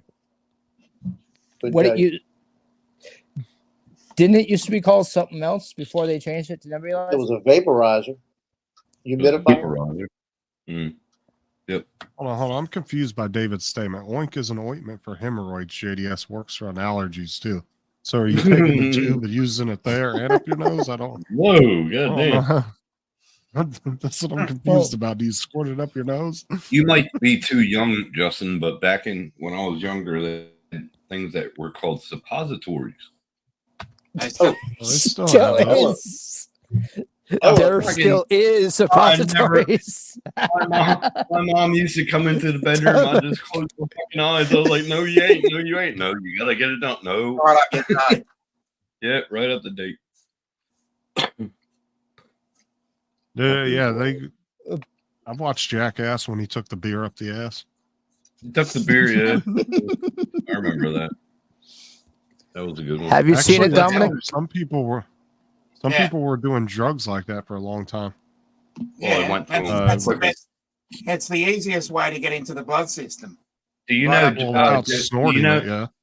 Do you know Jimi Hendrix? He used to have a bandana. You know why he wore that? Because he used to cut his forehead and put a drip of acid in it and cut it up. That's why he had that bandana on his forehead. Keep himself high. Well, the 3 fastest ways is inject, snort it, put it up Or your in a ass. cut. One of the 3. Or in a cut or whatever. Yeah. Well, that's how it would get into your bloodstream. But that's what I'm saying. That's the 3 fastest way drug addicts. I was at a Do it. party one night. I was at a party one night. And this guy, and he goes, "Oh, watch this." And he took a needle and put it right in the cornea. I think it's like right here in the eye. And he died like that with the needle still left in his eye. I was like, okay. Last See fucking what party. Mudball wrote? You know the difference between a werewolf and another. I bet he. Oh, Yeah, fucking I sick. agree with that. Don, what are you doing? Could be the color too. Jeez. Fucking right on. Oh my god. What the fuck? Dad died because he couldn't remember his blood type, but we'll never forget his last words. Be positive. The Chuck Norris one isn't. The Chuck Norris one isn't come on. working. Technically, any drug takes in the ass. Oh my god, you're sick. I'll have You're to fix the sick. Chuck Norris one. No, it's done. You can cut them. Yeah, it won't do it. Mike. How many did he lick But- to find out? Yeah, right? We But went on in a the gutter. different note, now there is a nasal mist to treat dry eye disease. You squirt Well, up your they're all nose linked to treat together. dry eyes. They're all linked together. Or nose, throat. It's Yeah, and it's yeah. brand it's brand Yeah. new, just on the market.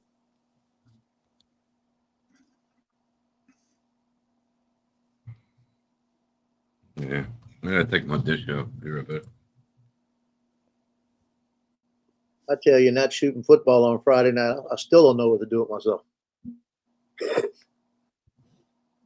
So no, you can put in the chat. You can put "I dad" in the chat, and it will give you a dad joke.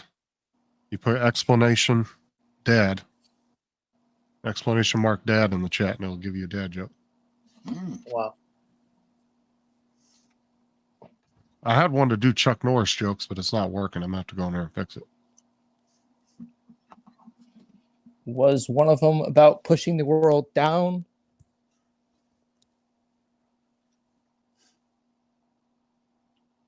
See, where do you see? Look what Mudball put it in there. Where do fish keep their money? In the riverbank. You can do it every 5 seconds. There's a 5-second delay.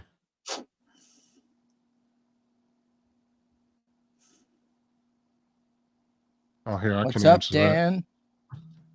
Hey, Dan. Dan. Yeah. What are you up to, Dan?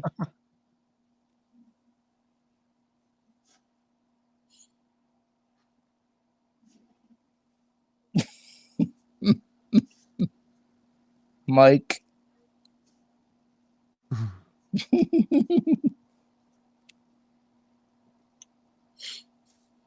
I'm going to add some more commands.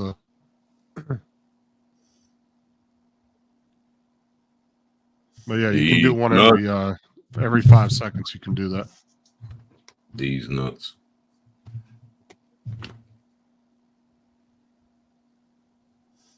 Do you know that person, Dominic? Luca? Yeah, on my channel. Luca used to Well, I be know a that. singer. Do you know? Luca? There's a song out. Luca. Saying Luca. hello from. He's saying hello from Toscana. So you know I hope Italian. he washed his hands. Yeah. Yep. I was gonna guess Italian or Spanish. No, Italian. My parents came from Reggio Calabria.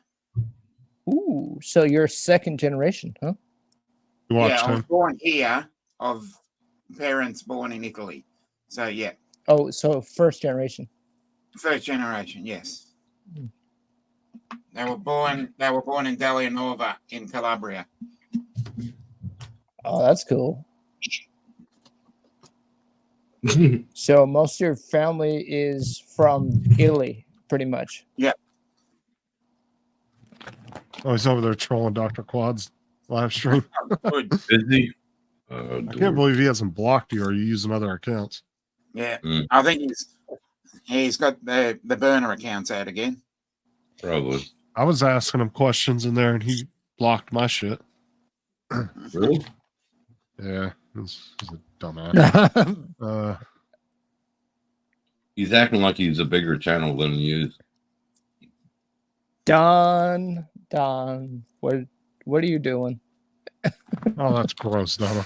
It's about Tim shouldn't take a piss. It's illegal for a grown man to hold a little boy's penis like that. Is Don gay? Yeah. Not there's anything wrong with it. Nothing's wrong with it, but I'm just saying, is he gay? Thanks for clarifying that, Don. Thank you. Good Now, save. Mike, Good save. Mike, Dr. Quads did say if he wanted to, he could be bigger than Delbo and everybody else. Oh, come on. Just saying. But he chooses not to. That was his statement when I was in his live Really, stream Dan? one time. Really, Dan? He's fucking unreal. I went to his live stream a couple times. I didn't even write in the chat. He's stupid. He's fucking, I don't know. I don't know how he live streams, bro. He lives in China. Explain that one to me, because they're not even supposed to be on YouTube. VPN? I mean, I'm assuming there's a way. Obviously, there's a way to do it, but I don't know if he could get in trouble if he's got caught being on YouTube from China. You have to have permission from the government there. Somebody write that in the chat. Even though he's American, so. that don't give you special rights while you're living there. Somebody ask him in his chat. How can you stream in China when it's not allowed? There you go, Dan. Tim, there's something you thought of. VPN. Well, yeah, I mean, there's ways to get around it, obviously, because people do live stream out of China. But as far as I know, because of their extreme lockdowns on their internet over there, I don't think they're supposed to. Unless you have to get, I'm sure you have to get some kind of permission. And if you notice, he'll never say anything bad about China. He's always praising China in his live streams. Yeah. Is he live now? I don't have to do that. Yeah, he was trying to compare China to the U.S. one night in his live stream. I'd never live back in the U.S. Like, bro, you'd rather live in China for real? At least I can be like, fuck the government all day long, and I don't have to worry about him doing anything about it. Is he live right now? That's what Dan said. You try to do that shit over in China, bro, and you'll end up in some freaking camp somewhere doing hard labor for 20 years. If you're lucky. Yeah, that's if you're lucky. So obviously he blocked Dan, right?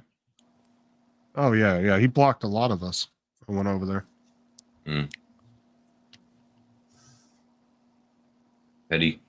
Pettiness. Well, because he was saying that you know, people, unless they're on like Dobo's level, that he pretty much has no time for anybody that's, and he's only got like what, I think 1,000 subs or something, a little over 1,000, something like that, maybe 2,000. I don't even know. It wasn't enough to have that attitude. I'll tell you that right now. No, he only has like 390 some subs. That's it. If he had like 390,000, then maybe. But when you're saying that you won't work with any or talk to any creators that don't have like 80,000 subs or more, and you only got 300 subs, yeah, there's something weird about that. Yeah. What's up, Donald? Seriously. Hi, guys. Oh, I'm sorry. He has 3K. He has 3K subs. Hey, Tim. I know, Andrew. I saw. Okay. All right. I got eyes. I have a little cataracts in him, but he's got eyes. Fuck up. So, how's the buggy? It's running. It's bogging down a little bit in fourth, but it's getting me to and fro. Progress. Nice. Uh-huh. Is that usually something with the transmission or what? It could be just The what? tweaking it a little bit. It could be my valves might need lapped, but I'm not taking the heads off again to do that. What was wrong with it, I'll let it Don? bog. What's wrong with it, It Don? just bogs down just a little bit in fourth gear. It's carbureted, right? Mm-hmm. Does your carburetor have a float pin? That has been checked. Okay. Yeah, I've been through the carburetor. It might be I'm using the old fuel pump. It might be that when I'm pulling that much fuel, the pump isn't keeping up with the carburetor. So Yeah. that I'm might. That's another thing. Did you check the air mixture? The air valves? There should be like 2 or 3, shouldn't there? Yeah, you checked that. Yeah. Yep. because you wouldn't be getting as much power if it was the fuel pump. I mean, it's not really bogging down like really bad. It's just it's flattening it real hard. Like bad gas bogged down. Sort of like that. Could be I don't know. bad I gas. don't know enough about motors to even have the But skin in the game in this conversation. this also is like a. But compression's good. So. Now, is it a quad? Is it a quad jet car? It is a Weber IDF 40. So it's a dual barrel, but it's center mount. Dan, why don't you just come up on the panel? Yeah, come on. Dan, get There's a yourself link up in the here. chat. You can find the You got link. time to type. You got time to be on the somewhere. It's not real. But you rebuilt the car, Don, didn't you? Yeah, it's all new. No intake popping, so it's not lean. It's not lean. Well, you're going through the process of elimination, so that's it. That's why I said float pin, because usually that causes bog down really bad, actually. Yeah, but it's not a bad bog down. It's if I'm on an extended climb, fourth gear will not. I gotta downshift and Now let me ask you something, and I could be completely off on this whole guess. overwind it. But you did say there was a hole in the gas tank, right? Do you think it's sucking air in, and that could be causing it? Oh no, it's not sucking air into the gas tank all the way back that way. I mean, there's always air in the gas tank. Well, here you go. That's another right, question. but I know newer cars can actually have issues by not having the gas cap on all the way. Yeah, this is a 1972 engine. Well, I don't know. I was just guessing. Like I said. Oh, wait a minute. So you had the same engine as I had that was on the Moke that I had. I had a California Moke, like 1972.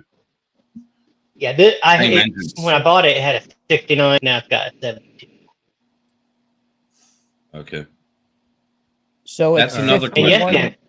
Yes, Dan. I would love for somebody to come and show me how to do everything I'm learning by process of elimination. I'm not a mechanic. Another question, right? That's another question right there. Is the muffler bearing? Chris and Mike aren't helping at all. It might be the muffler bearings. Mm-hmm. He's going to jump in for a minute. He's going to jump in. Chris said, "Is it the muffler bearings?" And Mike says he's using the wrong halogen fluid. Yeah, most definitely. You got to put. I'm sorry. This does not use halogen fluid. This is incandescent all the way. Now, did you put the blinker fluid in right? Tim. So get actually this. The blink. Get this. So AutoZone actually started selling joke blinker fluid because it became such a big joke. It's not a joke because the new BMWs actually have. They figured out a way to make money. dads were pulling up to sending their daughters in to look for blinker fluid, and they're like, you know what? This is an easy way to make money. The girls come walking out with a little bottle of blinker fluid that they bought for $10, But- and the dad's like, "What the hell?" Because even, you know, if it's- BMWs, the new BMW. Hold on, Andrew. The new BMWs have wipers in the headlights. Yeah, but Very the fluid's true. not in Check the it out. headlights. Yeah, It's just I a know. hose That's that funny to runs think to about it. Oh But my that's God. yeah, I know. But that's why I think they just Right. created it because people were But think about it, dude. That was a smart move for the parts stores to do that because that's a good gag gift to give to a mechanic friend or something, you know. Yeah. Yeah, but how many dads Amazon. would give their daughters a $20 bill and say, "Go inside and get some blinker"? And And they the actually parts stores sell were it. watching the girls. Look They'd say, "We don't have blinker fluid," and watch the girls walk out with that 20. They're like, "You know what? We could get $10 off of her." I've seen several of those on YouTube. Oh my I God! have, you I've changed too. the prop watch? Prop watch? I can see the dads. Hey Lloyd. What's I up, could see it. Lloyd? And you know what I thought they should have done? They should have done like blinker fluid, but made it like an energy drink or something. Yeah. Mm-hmm. Hey, did make Dan a- come in and then we didn't see it? See him? So, No, You got to scroll No, he down. hasn't been in yet. no, because it would have made that noise if he came in the green room. I just heard that. Noise. you're, That's what I'm Joe, you're not a mechanic, are you? I didn't hear it. A little bit. Only a little? Okay. Just curious. There you go. Right For there. some reason, thought you were. Well, I know more than I should. Let's put it that way. But what I'm thinking, what are you saying? It's not the compression, and I couldn't tell you. I was Oh, thinking yeah. also, what's the switch?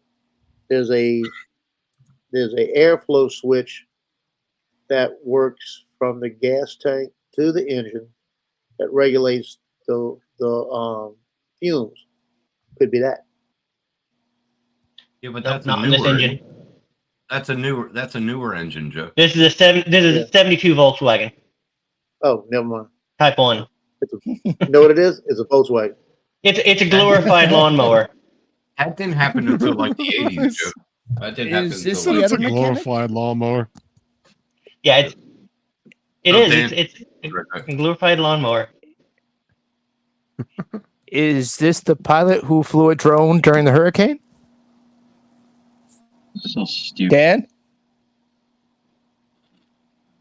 What's up? Let me We're- Can't hear him. Yeah, he's trying to connect his headset and it's not working. Fuck. I can hear you, sort of. Oh, welcome back, Lloyd. Trying to get audio and try to speak on the panel. Sorry. Anybody know sign language? Idiot. Sorry. Tim knows Nah. sign language, but just the one sign. Right. He's just staring so he's like staring into my soul right now. Finally. All right, cool. Dude, well, I fucking every time I come, Justin, every time I come on here with my earpiece, bro, it always like makes me go through 10 different steps to set up my earpiece. It's annoying. Yes, it does. Fucking Every dumb. time you It's do. dumb. Stupid. Well, Dan, All right. last time I saw you, you were still recovering. Oh well. Hey. How do I look, big boy? Hey. Barely Last better time than I Tim, saw and that's not saying much. last time I saw Dan, he was going to the gym. I am all the time, baby. Look it. Fuck you, cabinet. Stay out of my way. Don, that's your fault. It's your fault that the cabinet hit me. All Probably. your fault. Yes. Always. Sorry, man. I know I've been busy. I haven't jumped on Justin's stream in a while. Matt's, anybody's. I've just been fucking doing all the Fly Tribe stuff because I've been working with them a lot. So I'm just trying to got a lot going on. Yep, there's the blinker fluid. Good for Dan, have you 6,000 seen blinks. this? And he said that's for the new Dodge Vipers. Yeah. Our local AutoZone has blinker fluid up there now. Right. Yeah. Yeah. So, all right, Don, let me ask you a question. Because I love carburetors. I love the inconsistency of carburetors. That's what I feel like. That's what makes it fun. Is the whole adventure of chasing down carb problems, right? Like that's what makes it a good time for me. I don't know. What color are your spark plugs? Have you popped new spark plugs in it yet? And monitored the color as you've been driving it? There is a bit of carbon on them, but not much. Okay, so what color? If you had to say, like, what colors are the tips on the spark plugs? Just they don't look burnt. If that's what you're asking.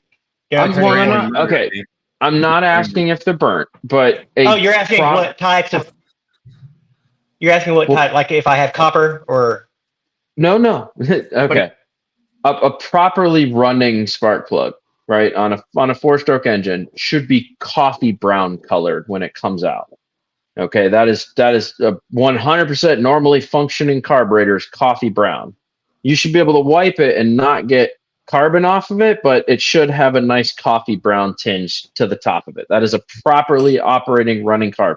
If it's any color outside of that, like obviously if it's too clean, well then you're probably running too lean, right? If it looks like it's changing rainbow colors, then you're running hot, right? Like there's basically a spark plug will tell you everything you need to know about how your carbs are currently performing, right? They are the diagnostic tool for carbs is the spark plug color. So it's always beneficial to buy a set of spark plugs and just continue to change them out, right? And that way you can monitor the color changes of the spark plugs because that'll tell you whether you're getting too much air, too much gas, what's going on like that. It is the 100% way to read if a carb is functioning properly. That's what I did with my Camaro when I put the new 850 on. Correct. So anytime I tune a bike or I'm doing anything with synchronizing carbs or any of the above, I always change the spark plugs and buy at least 2 sets of the plugs. That way I can wire brush them off, start over, wire brush them off, start over. Right? So if you pull yours, Don, you should see coffee brown. That doesn't matter the elevation you're at, nothing. It should be a coffee brown color. You should be able to wipe it and basically almost nothing should come off of the plug, but it should have a nice coffee brown color. If it looks like that, you're good. There's a spark plug color sheet on Google that you can download for 4-stroke engines, and it'll show you all the way from oil soaked and fouled out all the way through the rich, lean, properly running, okay, good, best. You know what I'm saying? That is a great guide to let you know exactly which direction to head with your carbs. All right. I don't know how many carbs your thing has. Spark plugs on tomorrow. One in a center mount, and that's one of the problems is it's got that center mount carb. Right. And it's a quad jet. It's I don't know. It's I think it would probably be better if I switched out for dual carb.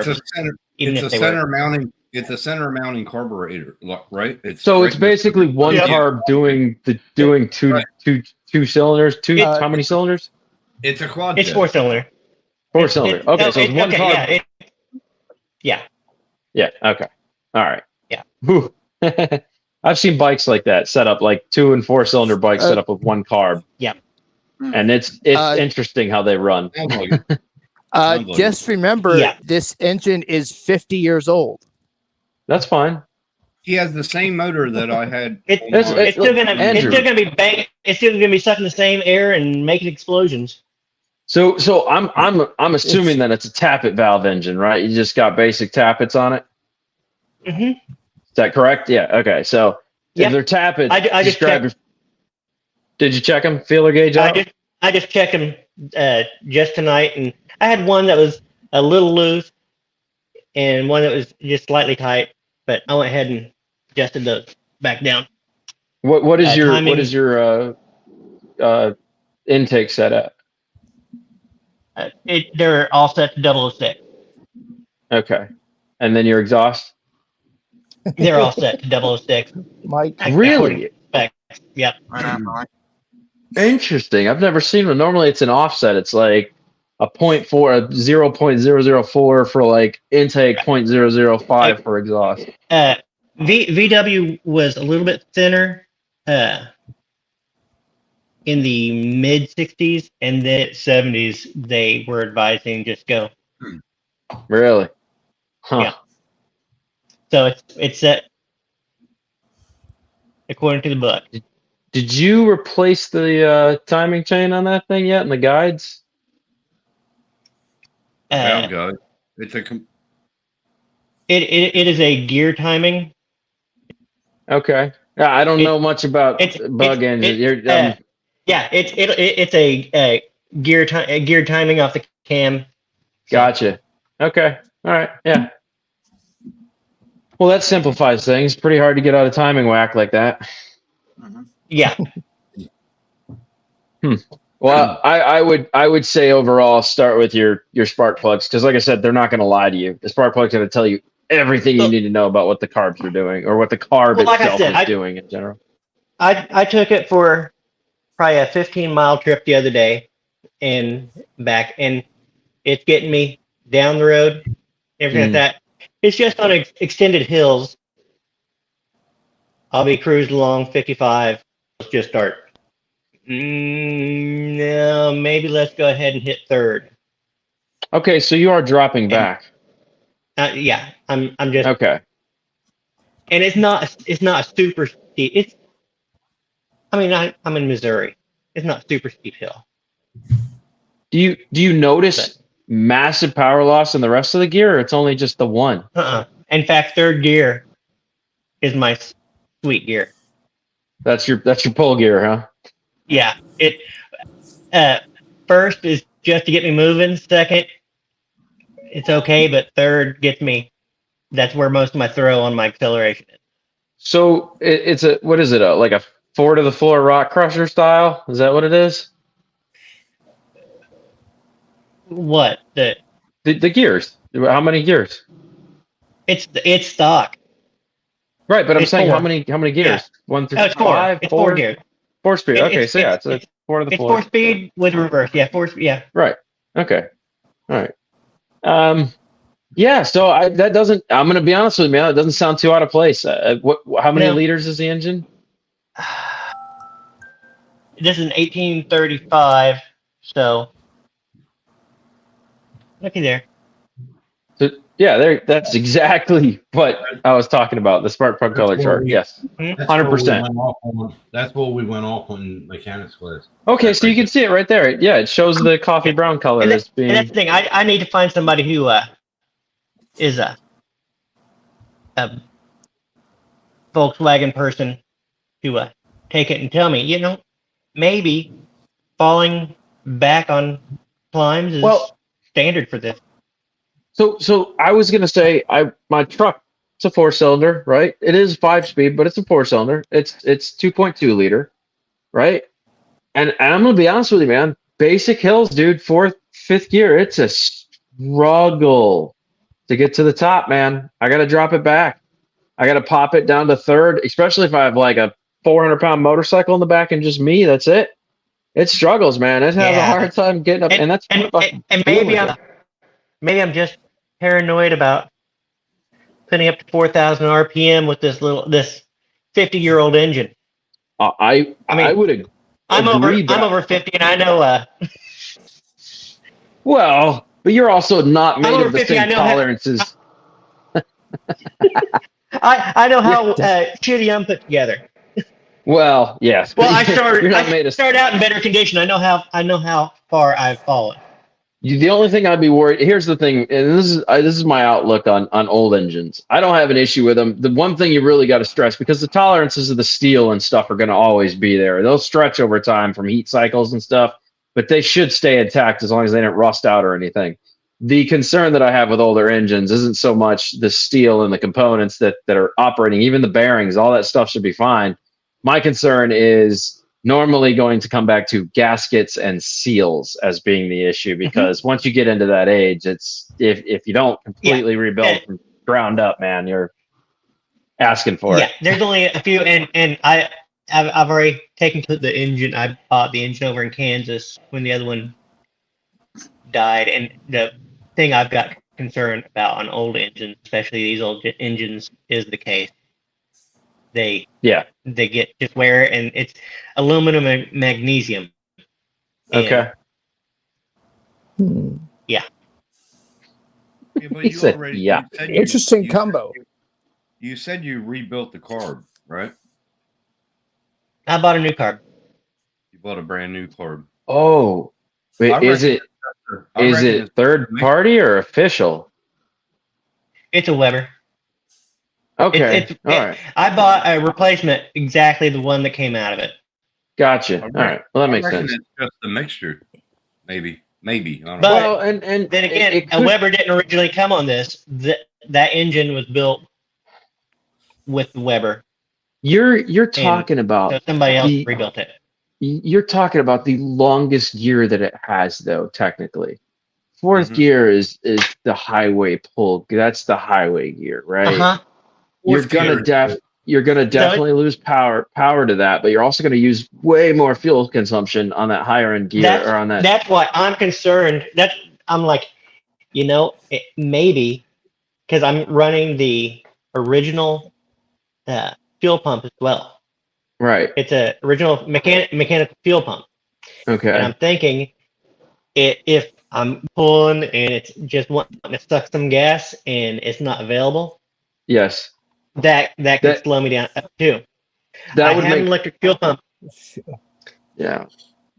And I need to get a regulator, and I'm going to do that once I start rewiring this thing and just putting all electric in there because I don't trust the mechanical fuel pump. So the interesting thing about non-fuel injection is that in a carburetor, it's a lot harder to tell when certain cylinders just aren't firing because you won't feel the hiccup in the engine. It'll just like not fire the cylinder. It won't. It's not like a fuel injected where a coil misfires or a fuel injector you feel the wobble in the engine, right?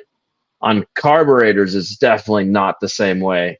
You may feel a slight stumble, which is what I'm wondering if that's what you're running into is like it's pulling the main jet is pulling the fuel out so fast that the float heights aren't set correctly.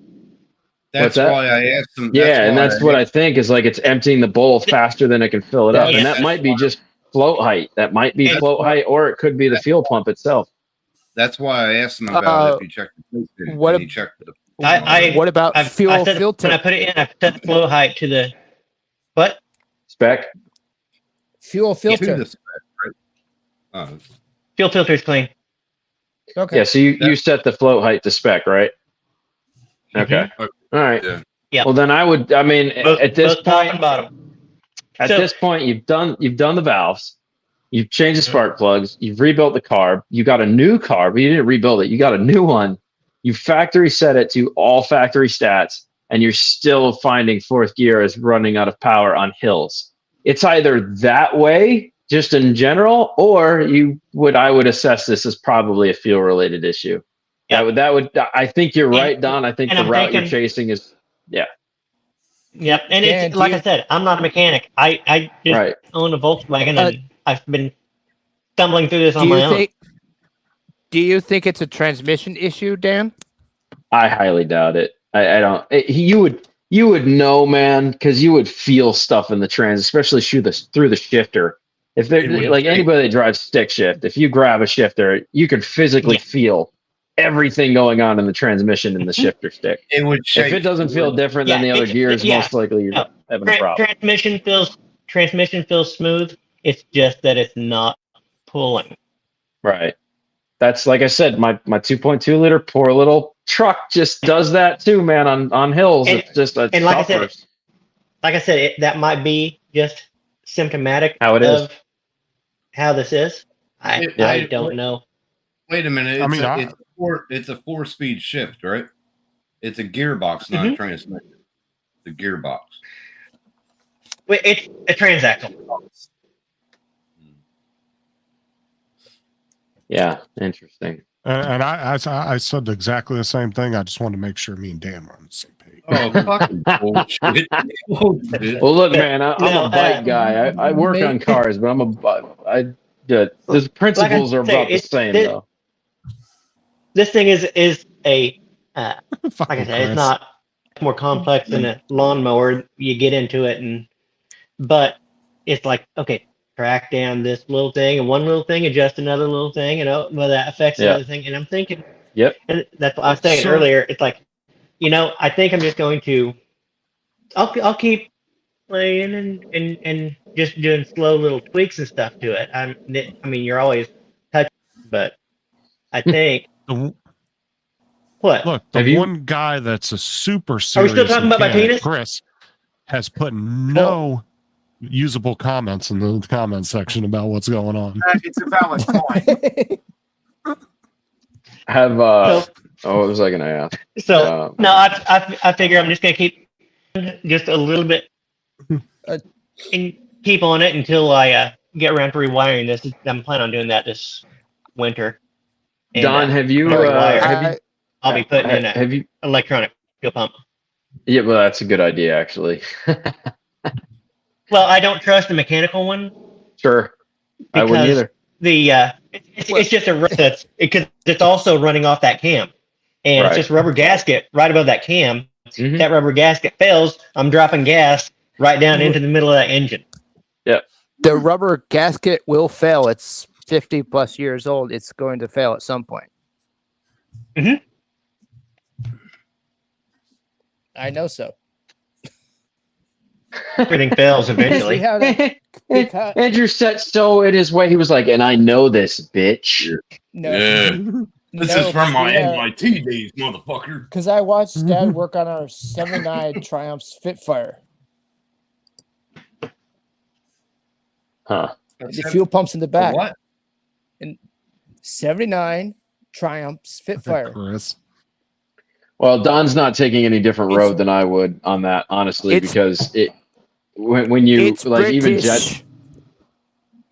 jet skis, you know, they have those pre-oil mixers where people don't want to mix the oil themselves, so they come with the pre-mixers, and then those fail, and then they burn up their engine, and they can't figure out why. It's like, well, I mean, you took a 25-year-old jet ski, and you thought the pre-mixer was going to do its job after 25 years. And it Like, won't. come on, man, just mix your own oil at this point and pour it in. That's you're just asking for problems by reusing the premixer. So it's the same principle with you. It makes sense to switch over to electronic fuel pump. 100%. I would, yeah. I bought my Firebird for $200 out of a field, and we started working through it. Got it running. First thing that went wrong, you know what it was? The fucking float pin in the 4-barrel. First thing that went wrong. So we just rebuilt the 4-barrel, and fucking it was perfect. I mean, dude, carbs are. I love carbs. Honestly, when you're not having problems with them, they're amazing. And when you are having problems with them, they're still pretty simple to fix if you know what you're doing. But it's so much better than fuel injection. There's so few moving parts. Right. It's just all simplicity. If you think about it, it's just understanding how to tune it properly so the engine can handle the gas and air mixture.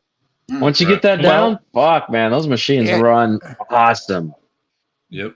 Indeed. Oh God, I hate fuel injection. I don't like fuel that's injection the thing. either. Getting this lever when I bought it. These things, a lot of times, people take these levers. They'll do the dual levers on each side, just put them port to port, both sides. And I got this one that's center mounted. So I had to go through and rejet it richer. Yeah. To handle both sides of the engine, and so it's like, okay. So jet and work start at your idles and then go to the main jet and work your way up. Yeah, as soon as you eliminate lean popping, then you're starting to get into the proper jet size. Normally when you finally stop lean pop, you go 2 jet sizes higher than that, and that should solve the problem.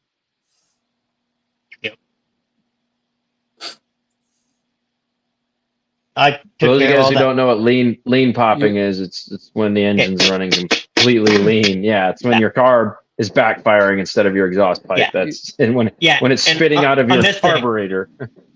This one, it sounds like somebody just behind you going. It just it's not a loud pop. It's just a. No, it's just a little. Yeah, it's funny when people don't know what it is though. They're like, "What the fuck is that?" Yeah. I'll tell you what, my 1200 GSXR had that problem. No matter what jet sizes I threw at it, would always lean pop. And I finally just realized, you know what? It's part of this bike. It just is gonna do it. It's gonna do it at idle. When I ride it, it's fine, but at idle, it just lean pop like crazy. I could never get it to stop. show him again. Chris wanted to hear it again. Do it. That's what she did. Yep. You know what? Maybe one of these times I'll make a whole video just about lean popping. I will force a motorcycle to lean pop. I'll just remove one of the vacuum leads off of it and just let her lean pop away and show people what it is. Yeah. Yep. It's annoying, man. Frustrating to get it. A lot of times it's just a vacuum line came off or like a vacuum cap just cracked and it's allowing extra air in. I'm really lucky. I only have one vacuum line on this thing over to the distributor. Yeah. Oh, dude. Yeah. I mean, Yeah, it's not as not simple as. well, a lot of did you bikes check now the are getting vacuum actuated, which is really annoying. I wish they would Uh, stop doing that. Yeah. Did you check the distributor cap? Well, that's timing. No, that wouldn't do it. Did I check the distributor cap? Check it. Check it for what? Well, if it went bad, that's Would why. it go bad? Never mind. Oh, why, dude? There's no distributor cap on my motorcycle, man. It's just the coils. No, his dune buggy. Oh, I was like, bro, it's CDI driven. It's gonna. Yeah, I'm asking Andrew. I'm asking Andrew. How would it go bad? There's no points on this one. It's electronic. It's a Unilite. I'm just So, thinking of what else. This one, if this one, it's a Unilite. It's all electronic. If it goes bad, it just don't work. Yeah. Yeah. Oh, dudes, I'm down to 19% battery. I didn't charge up for this, so well, apologies. I'm gonna have to roll out. Don, check your spark plug color. That'll tell you a lot right out the hole. Maybe it's just spark plug. Maybe it's just still Listen, carb issue. Dan, I'm just gonna tell you now. I don't see color. I'm not that way. You fucking racist fucker. Dominic. Yeah. Fuck it. All right. Oh, God. It might just be something little simple Right. like fucking air mixture. Might Well, be. and that's the thing, man, is it could be, but like I said, the spark plug color will tell you everything you really need to know. If it's running good, they'll be coffee brown, and then it's not your problem. It's elsewhere. But I will throw Mike. this at you, Don. If it shows as running slightly lean, right, just slightly, I think you're going to be correct in your assessment of fuel on top end issue. I think that's going to be the real bugger. Is that's where it's at, because it doesn't sound like it's running lean down on the low end of the Nope. or on the high end I of got the gear spec. I got plenty of oomph on that low end, and it's just on that top end, and that's why I'm thinking it's just sucking that bowl dry. And the problem is, I mean, you can't see what it's doing in that bowl while you're Right. Now, have you? I hate to Sounds ask this kinky. because you were just talking about it's a 50-year-old engine. Have you ever pinned it to see if she'll reach the top of the RPM gauge, just to see if it is actually taking the flow of fuel? No, you might want to do that, man. Just one peg, see if it just red lines and comes out. I hate to do it, dude, but I'm telling you right now, you may find out that it stops at like 62. You know, my old engine, I got a crack behind the third cylinder. It's weak there, and I just get nervous about wrapping it up. That's the only reason I hate downshifting and wrapping it up to climb those hills at 55. Right. Because You're afraid. I'm wrapping up. I hate to go too far over. You're afraid to burn a valve. That's what you're afraid of. Burn a valve. He's Don's over here talking to a guy that rides a 30-year-old sport bike that leaves the throttle pinned 90% of the time. Whoa, let's go. I don't know, Chris. I have no idea. I just send it because I can fix whatever goes wrong. Let's go. Could you see him pin it and having a burnt valve in the same day? It'd be like. No, I mean, I wouldn't honestly, dude, I wouldn't mind a burnt valve. You burnt valve, I won't can burn replace it. the heads on these things. You won't burn the valve doing a rev shot. It won't burn the valve. You're more likely to throw a valve than burn one.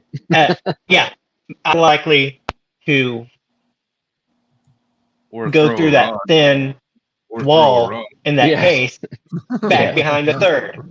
Yeah. It's a known problem with these things that they're thin walled, and a lot of times the people who are rebuilding them new, they're taking those cases and welding on and strengthening up that section. So But Tim, that's curious. A split case rebuild is when that happens. Tim, a little heads up for the burnt valve scenario would be caused by something like running lean.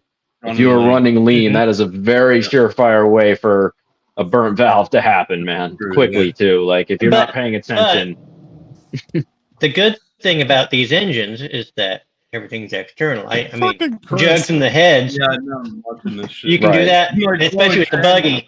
I can do it with an engine still in the buggy. I can pull everything and just leave Right. the engine still up that transmission.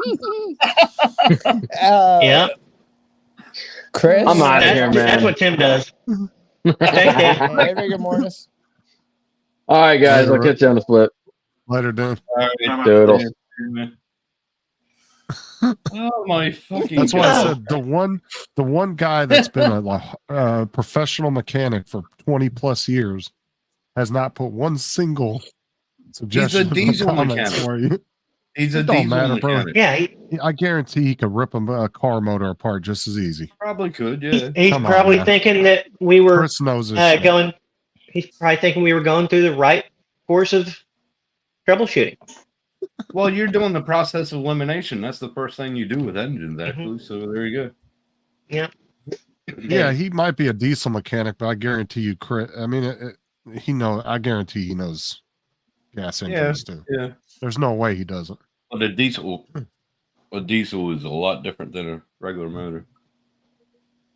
I'd be highly surprised if he wasn't. I think I'm didn't know going how to start just putting the GoPro on it and posting some drives.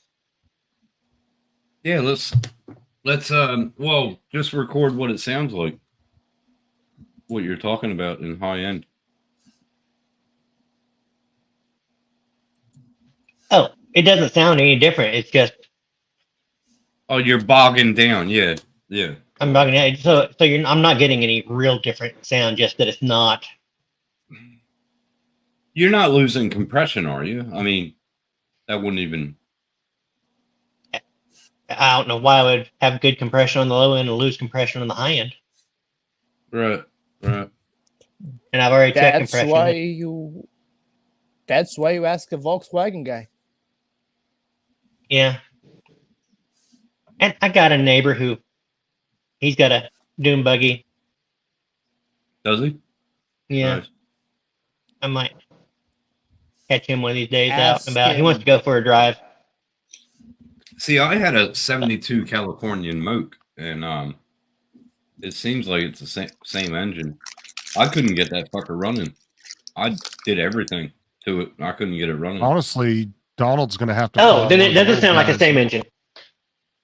Because this one's running. Right.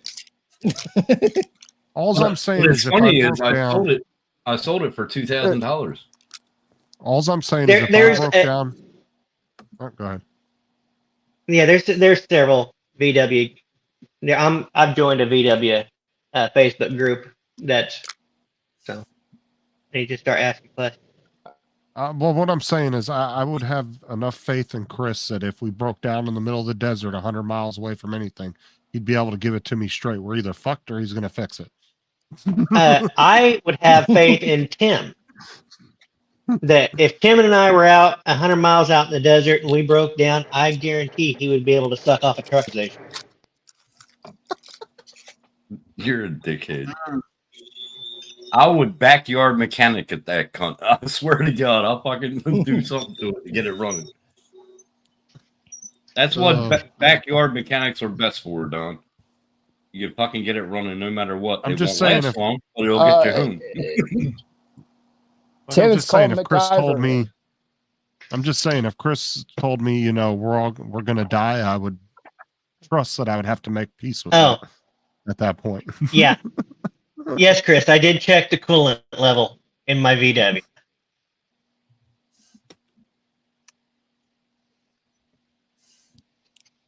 I got plenty of coolant. You changed the headlights too, right? No, I left those the same. Fuck's sake.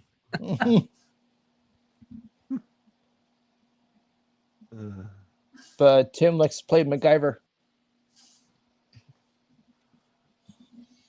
Yeah. No, I'm not saying. I understand that, Mike. But what I'm saying is, I'm sure Chris could get on a gas motor and figure it out before, you know, somebody that's not as experienced with mechanics at all, you know, doing mechanic work at all. he would be smart Yeah. enough to figure it out. You have some principles that you can follow. Yeah, that's all I'm saying. I know he's a decent mechanic, but I'm saying I would have faith that he could figure out an issue with a car if he really dove into it. Yeah, but most diesel mechanics started as a regular mechanic. Like that's And who's to say he doesn't work on his own vehicles? I mean, Chris could work on his own vehicles. Like when I messed with a diesel motor, I didn't even know what a fucking glow plug was. I didn't know nothing about it. I wouldn't even fuck with it. I'm saying he would be able to figure out a car issue faster than I fucking would in a heartbeat. Or probably, I don't know how knowledgeable Joe is with cars, but I'm saying most And of that's us on just the panel, getting he it. would probably figure it out faster. I would have faith in myself to be able to get myself back on the road, and because I know pretty much this entire top end of this engine, I could get home. Well, what I'm the the kind of best mechanic person that- for Don to find is some older guy that's from that time period that worked on those What are you things. trying to say? Well, he'll Yeah, know that I'm the kind engine of like the mechanic fuck that he's you saying. just let it work. If it's working, let it That's- work. That's right. That's. I'm just saying Don, that's the just type of guy that leave- will know that motor. Thank you, Chris. Don, you leave a set of tools in the buggy. Like if Don Probably runs has like a set of tools in the buggy. Chuckle nuts. This right here Chuckle nuts has this has Right down, this you'll has need it. all my stuff. Hey, you want to see a little carry box for alternate jets and stuff for that carburetor I was talking about? That's all the extra parts he didn't know where they went back to. Yeah, all the It'd be extra like my parts. motherboard. It'd be like my Ender 3 motherboard. Hey, Justin. He's like, I'll just keep that just in case I figure out where it goes. later. And you carry an extra fan belt. He said chuckle nut. That's what Don said. He goes, look, chuckle nuts. You see all the fucking tools like that. Rigor mortis. We all carry tools in our cars. I'm pretty sure we all do. Yeah. I drive a Santa Joe? Fe, and it's a Christmas tree car. It's got Christmas lights all over my dash. Got got the check engine light. It's got a tire light. It's got the ESC light and another light on, the ABS light on. Hey, But Joe. Everything stops. Everything works, and I have the replacement hubs for the last year in the back. I just haven't pulled them off because nothing's wrong with it. Hey, Joe, I got That's this brand new work vehicle, and I'm driving down the highway, right? And I heard this beep. I'm like, "What the fuck is that?" And then it beeped again. It senses when I'm near the center or the fog line, Oh, yeah. and it tells me. It's to help when Tim's driving drunk. Yeah, I believe it's called drunk assist. It's lane keep assist. No, drunk assist. It's the only thing I really need to do. But I found out I did. But turned it off. Wait till you get into a Tesla, Tim. It will drive itself. No, fuck. Oh yeah. Yeah, the only thing I really need to do to mine is pull the throttle body off and clean it. Because that's a bit. it's well, no, mine's easy. It's two screws, two bolts. Oh, okay. Two bolts and airflow going into it. But I need to go pick up a gasket first. Is that a 3.8? Nice. 2.7. 2.7. Looking like what's happening is that I'll start it, and if it's like nighttime, if I start it like after a game, I've got to give it some gas and let it sit there for a second, then go. If I just drive down the road kind of slow and I slow down, it'll kill. And it's only done that in the last month, maybe twice. But you start it right back up, and it's fine. And it's got to be the throttle body. Got to be. Yeah. Well, that's what went in on my 3.8. So on the 3.8, I took the throttle body apart and just cleaned the fuck out of it. And then I put a 1/2-inch spacer in it so it would give it more air. Right. And it actually worked a hell of a lot better. I don't know if they sell them over there, but putting that 1/2-inch spacer really gave it more air. It was like my. Go ahead. Okay. I was gonna say, like my stepdad, you know, he actually is more like my real dad, but you know, he's been a mechanic since he was a teenager, and he's in his, I think, early 70s now. He's the type of guy that would take Donald's Volkswagen, rip that bitch apart down to nothing, and know exactly what's wrong with it. Those are the kind of guys that were worked on those things back in the day. They understand them, you know. Right. I started pulling out engines with the block and tackle on the back tree. That's how we started when I was like 7 or 8. Well, you got to think. Well, I would hope that he wouldn't pull the engine out and pull it apart to find out what's wrong with it. I'd hope he would take it. Well, what I'm saying is my uncles and my stepdad, you know, they've been mechanics for years, and they were doing that shit when Tim was a baby. You know what I'm saying? They were in their 20s. Oh yeah, So that's one thing about. I would trust a older That's one thing guy about getting like this that to thing is work like on your car than a younger one. Yeah, that's kind of. I bought this thing. I didn't know anything about engine. I've learned. I've and that's how they learn. So guess what? Oh, you talking about your bifocals, Mike?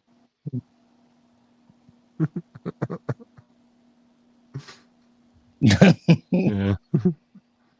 He's acting like he's some spring chicken, you know. Oh, and Andrew would probably like my. I got my horn switch fixed the other day. He's I replaced in it. the case. Let's see. Can you hear my horn?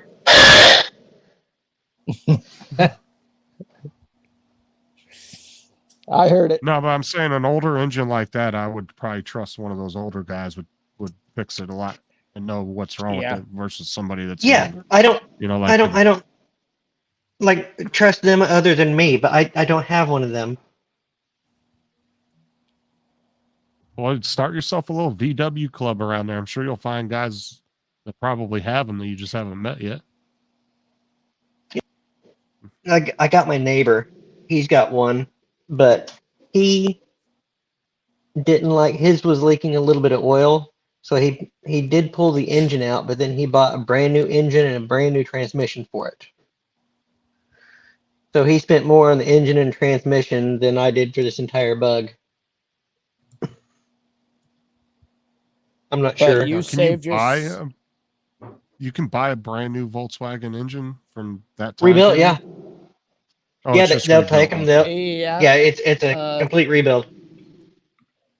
It They take it down depends to on the the case quality. and It depends on the quality Fucking parts they use to make it, to rebuild it.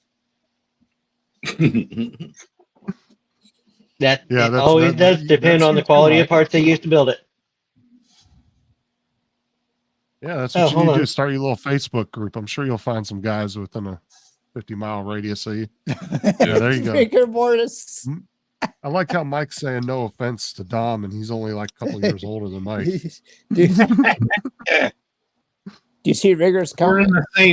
We're all in the same age bracket, and he's at fucking hell. Yeah, maybe the VW clubs would be the little matching suits. That Volkswagen club would all be wearing Hawaiian shirts. There is a lot of clubs on Facebook, Don. There is. Mm-hmm. I love like I said, Jason's glasses. I'm a member of a couple of them. There's Foul Air Club that's around here that I'm a member of. I got into a Californian moat club on Facebook when I was over here because I bought it for $1. And then Tim, I couldn't get the engine to run. Planning on moving. I still sold it for $2,000. So you're planning on moving back to the U.S. Yeah. You're gonna be moving to Tennessee? Yes, ooh. Lexington. Yep. What part of Tennessee? What? I just said it. Lexington. Where's that at? Lexington. He did get you on that. He's asking, is it near you don't know, do you? Or you don't know, do you? It's sort of central, but it's west. It's sort of central, but west. Yeah. To be fair, Donald, you would have said the same thing to him if he would have asked that same question. Central Western. Hold on, Tennessee. I'm gonna look it up. Hold on, I am too right now. So hold on. There we go. You're gonna be 7 hours from Dominic. me. 7. Dominic, read that. So Lexington is near Jackson. It's a little east of Jackson. There you go. Okay. Hawaiian shirts blend in nicely in South America, Don, just saying. What? Point. In Oh my South God! America. Yeah, Hawaiian shirts. Yeah, okay. Dominic. Dominic. That was that. Yes. That comment was Dominic. for you. Yeah. I'm not one on that. You Oh, live. Dominic's You live totally in a Hawaiian Missouri, shirt right? guy. I can see You it. live in Missouri, right, Don? On the very western. Okay. Oh Yeah. no, that was a Don. But Dominic's The totally southwest Hawaiian corner. shirt guy. Yeah, well, Yeah. I do have many Hawaiian Yeah, 'cause shirts. It's not warm I enough. said the Doom Buggies would be wearing Hawaiian shirts. The Doom Buggy I Club can would. do it. I can do a morning trip and get there by the afternoon. That'd be cool. Have a barbecue. Every creepy uncle wears a Tommy Bahama shirt. She's not gonna bother you. But Don, do you have hotels around your area, like close to your house? Let her go. I got one 2 miles away, but why would you need a hotel? I just stay at a motel. Go where you do. Do you have a fishing spot around there or somewhere around there? Tim, what about Shadon? Say what? Yeah, if you drove Shadon. halfway across the state over here, you just stay in my basement. Woo, basement. Yeah, baby. It puts the lotion on the skin or it gets the hose again. The last time you see Tim. If he has oil in a bowl, I'm leaving. Don's like, he never Hi, showed up. I Mike. don't know what happened to him. Oh, I'll probably come over with Lynn. Well, Lynn will probably drive. I don't know. We'll see. I am close to Arkansas. Yeah, Rigger. There you go. I want to do a lot of bass fishing when I go home and a lot of crabbing. Oh, You can I get don't crabs fish. at the truck stop if you want. yeah. You don't fish? You can get lots of crabs around here. In fact, if you stay in my basement, you might get crabs. You fucking nut. Don.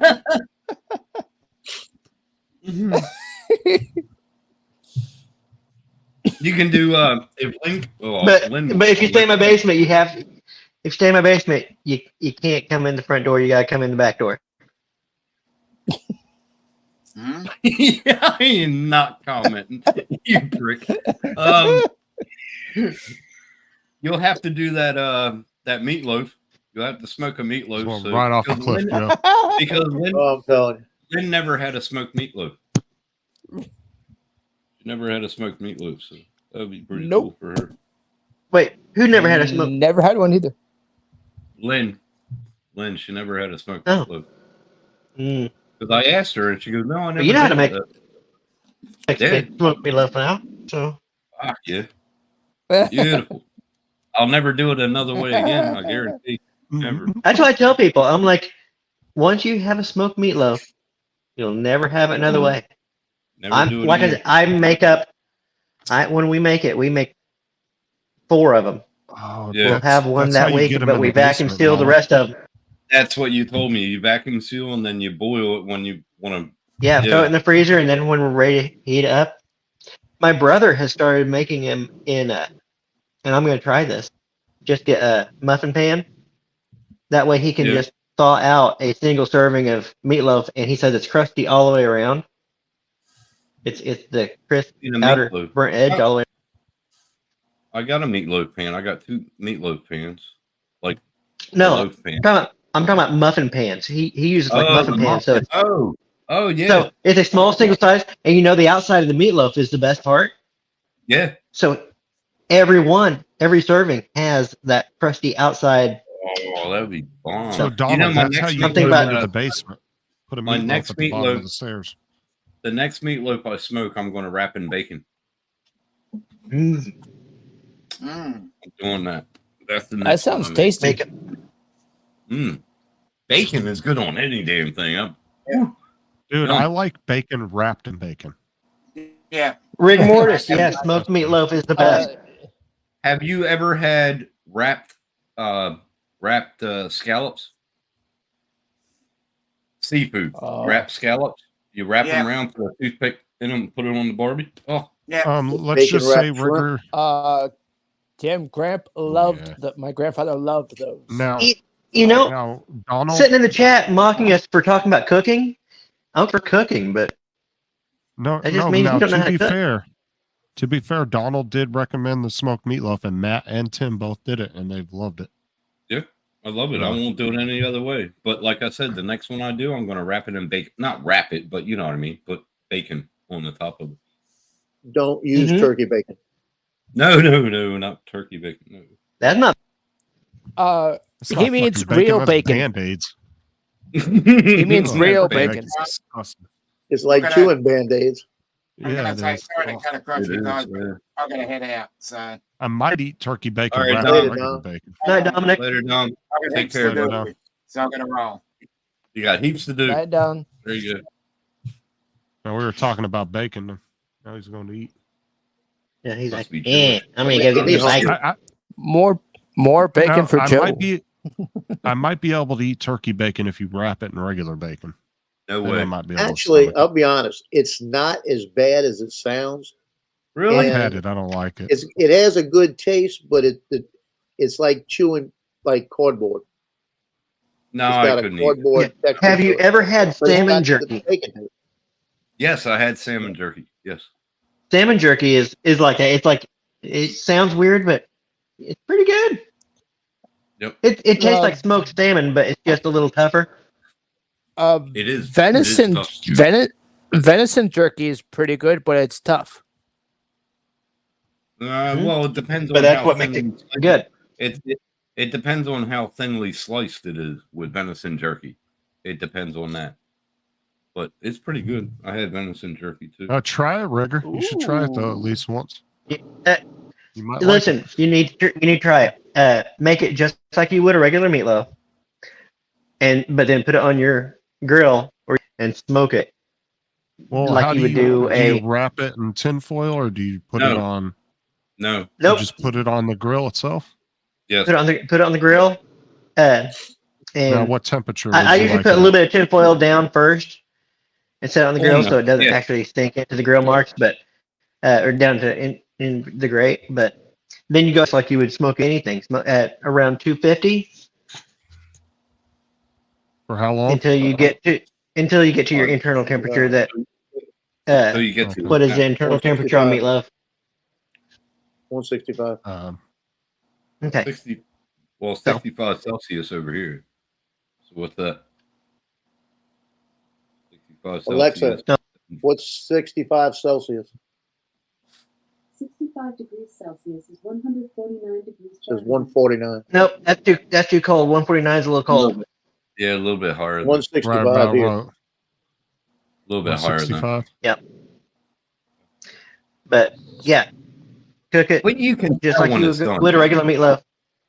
You can tell when it's done. Just put a toothpick in it if it's still. Oh, it's beautiful. Yeah. But it's meat. Just throw a probe in it. That way you don't have throw a probe in it. That way you don't have to open your smoker until it's done. Yeah. And now he wants to know what are you using? Pellets, wood, charcoal? Hickory and apple. What wood? Just buy a Bluetooth probe. That's what I have, Andrew. Yeah. What do you use, Donald, for your cooking? Oh, for what I cook on, I have used several mixes. Apple is always a good one. Cherry is good. Come on. Any fruit, great too. But Hickory. I do have some hickory chips that I usually throw in, or I might switch out if I'm feeling a little bit adventurous to mesquite. Mesquite has a little more of an acrid so good. flavor. So I like to mix it in just sparingly if I'm using apple because it'll overpower the apple. But well, I have. Mesquite's I good, usually with my meatloaf, I usually start with hickory and then end with apple.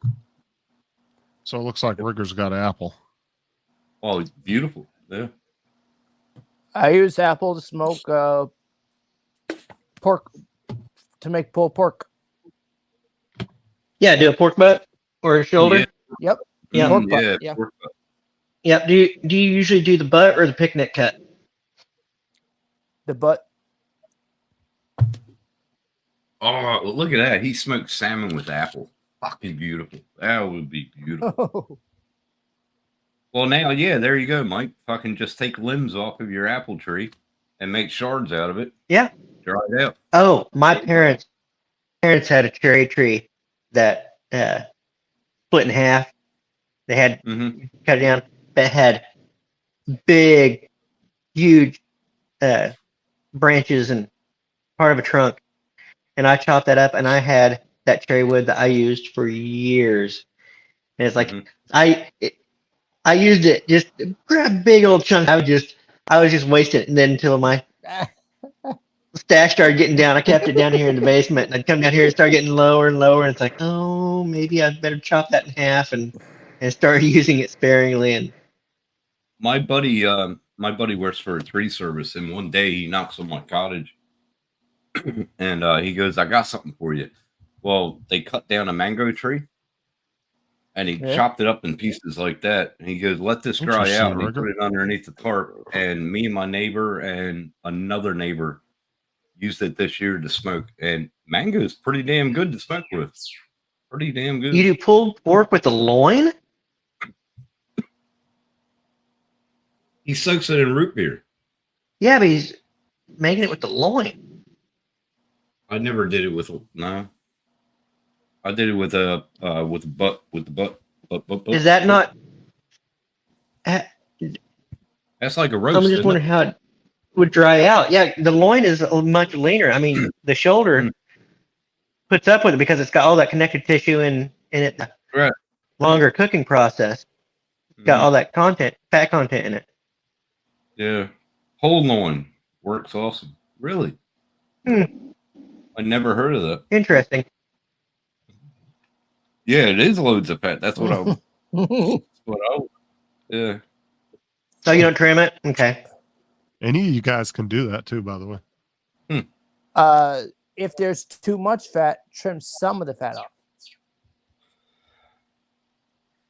Well, I don't know. Like with my chicken breast and everything like that, they say trim off the fat.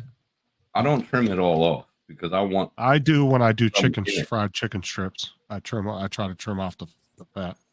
Yeah, that I could understand, but doing a whole breast and I don't trim a lot of the fat off. I want it in there, Dude, you know. Like, my chicken strips are so good, dude. They come out just golden brown and What breading do you use? What breading do you use? I just use eggs and a little bit of splash of milk in the eggs and some flour, and then I just put Now, do you double dip? A bunch of seasoning with the flour. Do you double dip? Double coat? Yeah. Okay. And then I grill, and then when I'm done frying it, I pull it out and I sprinkle just a little bit of salt over it.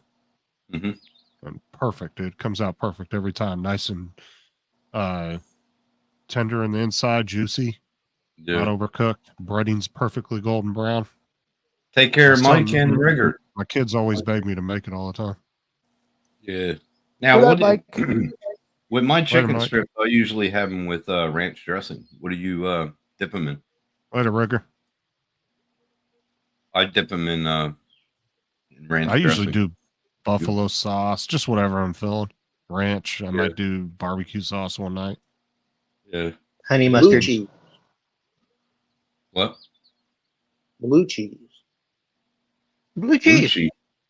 Oh, blue cheese. I can't. No, I can't stand it. Yeah, I love blue cheese fan myself. No, I can't. That for Justin. What about Hidden Valley Ranch Original? That's what I just said, ranch. That's what I had. Everything. Yeah. Because there's now different flavors of ranch. It's complicated. I'm gonna try. Well, see, I like the really good ranch, the thick restaurant style ranch. Yeah, the Paul Newman Ranch. Yeah. Yeah. I hate when you go to a restaurant and they fucking water the ranch down. You can clearly tell. Yeah. The shit's like almost watery. It's not thick. Yeah. I want to try a new last week I think I did it. Yeah, last Saturday I made hush puppies. So I grated the potatoes and I drained them all, like, in the what's the name? I drained them all, and I used a different oil. But I'm going to use a different oil next time. I used vegetable last time, but I'm going to use a. Calling this a hush puppy? Yeah. Pardon? You're calling this a hush puppy? No, I grate the potato. I grate them, and then I put them in my seasoning, and then I put it in oil and fry it. It's a hush puppy. And sounds more like a hash brown. Well, it's like a hash brown, but they call it a hush puppy with the seasoning and everything that they put in. Yeah. Maybe in Australia. No. But I did that. I did that last week, but I did it with vegetable oil. I want to try peanut oil. Well, and see if it. Well, how was it with vegetable oil? Wasn't. No, it wasn't that good. Okay. Well, try something else. Now, how you do your hush puppy? Is it a different way that you do it, Don or Joe? Cornmeal. Cornmeal. Hush puppy's supposed to be cornmeal. You dip it in corn.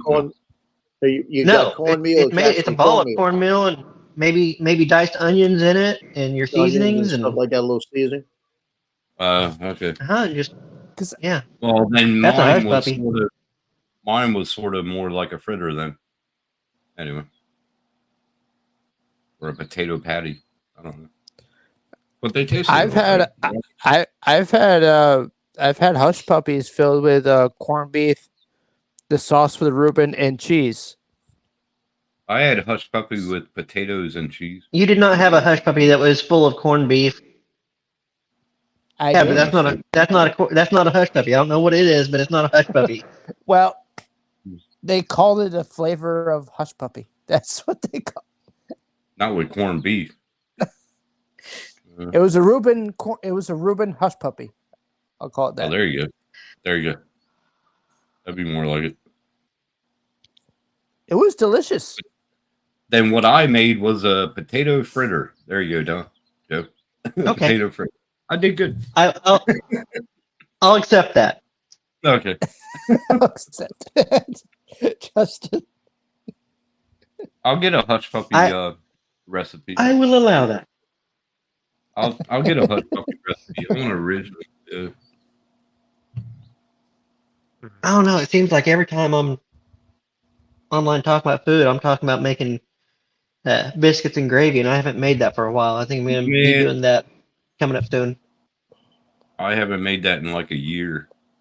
I wanted it again. It's beautiful. It sounds like Don has a subconscious craving for biscuits and gravy. I always have a craving for biscuits and gravy. Do you know who Kent Rollins is, Don? Do what? Do you know who Kent Rollins is? Oh yeah, Cowboy Cook. Yeah, that's where I got all my recipes from, because in his information at the bottom, you can download and print them out. That's where I got them. His burrito tacos, the red tacos, those look really good. I want to try them. Yeah. He did this enchilada, and I did it here, and holy crap! Oh, beautiful.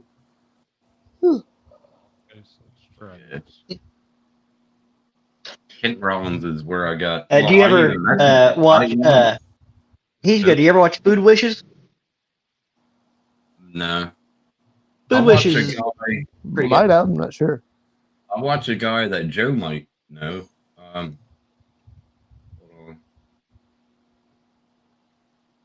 He's on YouTube. He's from down Joe's. Oh no, Andrew, do you like mountain oysters? No. How have you had them? Grandfather did, but no. Smoky Ribs. His channel. Never had. Oh, you haven't had them. So how do you know you don't like them? True. Joe, his channel was Smoky Ribs Barbecue. He's down around your area. Beautiful. I probably have seen it, but I'll put it in the chat. I bet Andrew would like mountain oysters. Hold on. Let me see where the fuck am I? Hold on. Do you even know? You've never tried them though. I love good cod. Love myself good cod. There you go, Joe. It's in the. I main bet chat. you. I bet if Andrew got a couple good-sized mountain oysters in his mouth, he would really appreciate them. No. Okay, Mm, I need a beer. it's beer o'clock somewhere.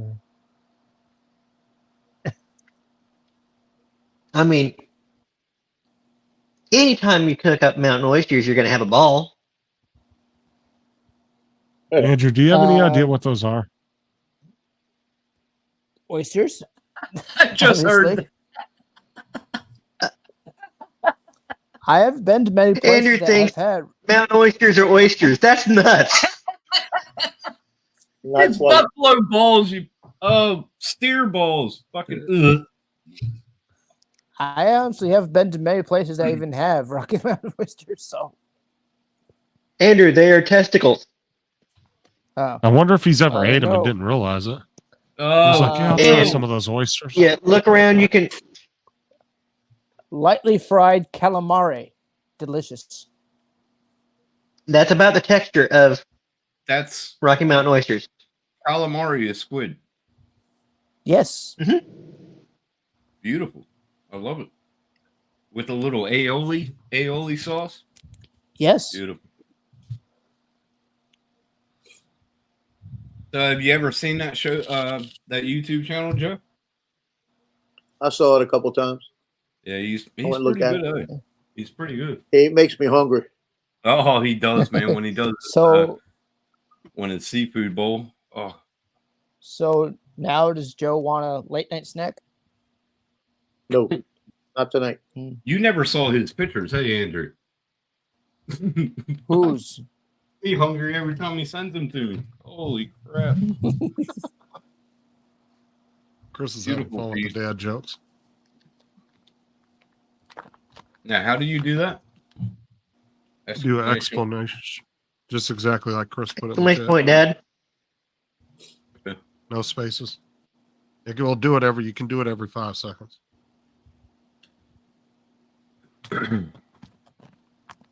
What do you get when you cross a pig and a pineapple? A porcupine.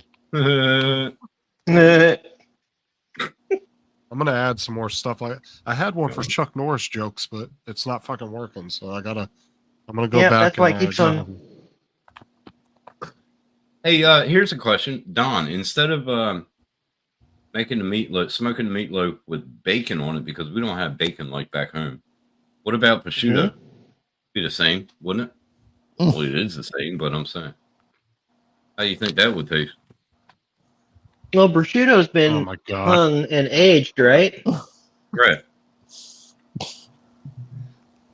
Think that would What taste is the pretty fat? good? What's the fat content on that like? Not much. Not much one. Then you're gonna be losing out. I mean, you're after that the Maybe. fat. It wouldn't. It And wouldn't bacon. draw into the meatloaf, would it? As much as bacon. You're that's what you're after is that fat content. Yeah. Because our bacon comes like in. It sort of looks like an oval taste or oval size. They're called cuts. They're not strips like back at home. So Okay, are they still? But is there fat content about the same in those ovals? Yeah. Yeah, really high fat content. Then I would just cut that up and use that. Cut them You're up really in just strips. wanting to get that fat dripping down around it, get that flavor. Yeah, I'll do that. I got to roast them. Oh, shit, this is a long one. All that out. Some people say that comedians who tell jokes soon burn out.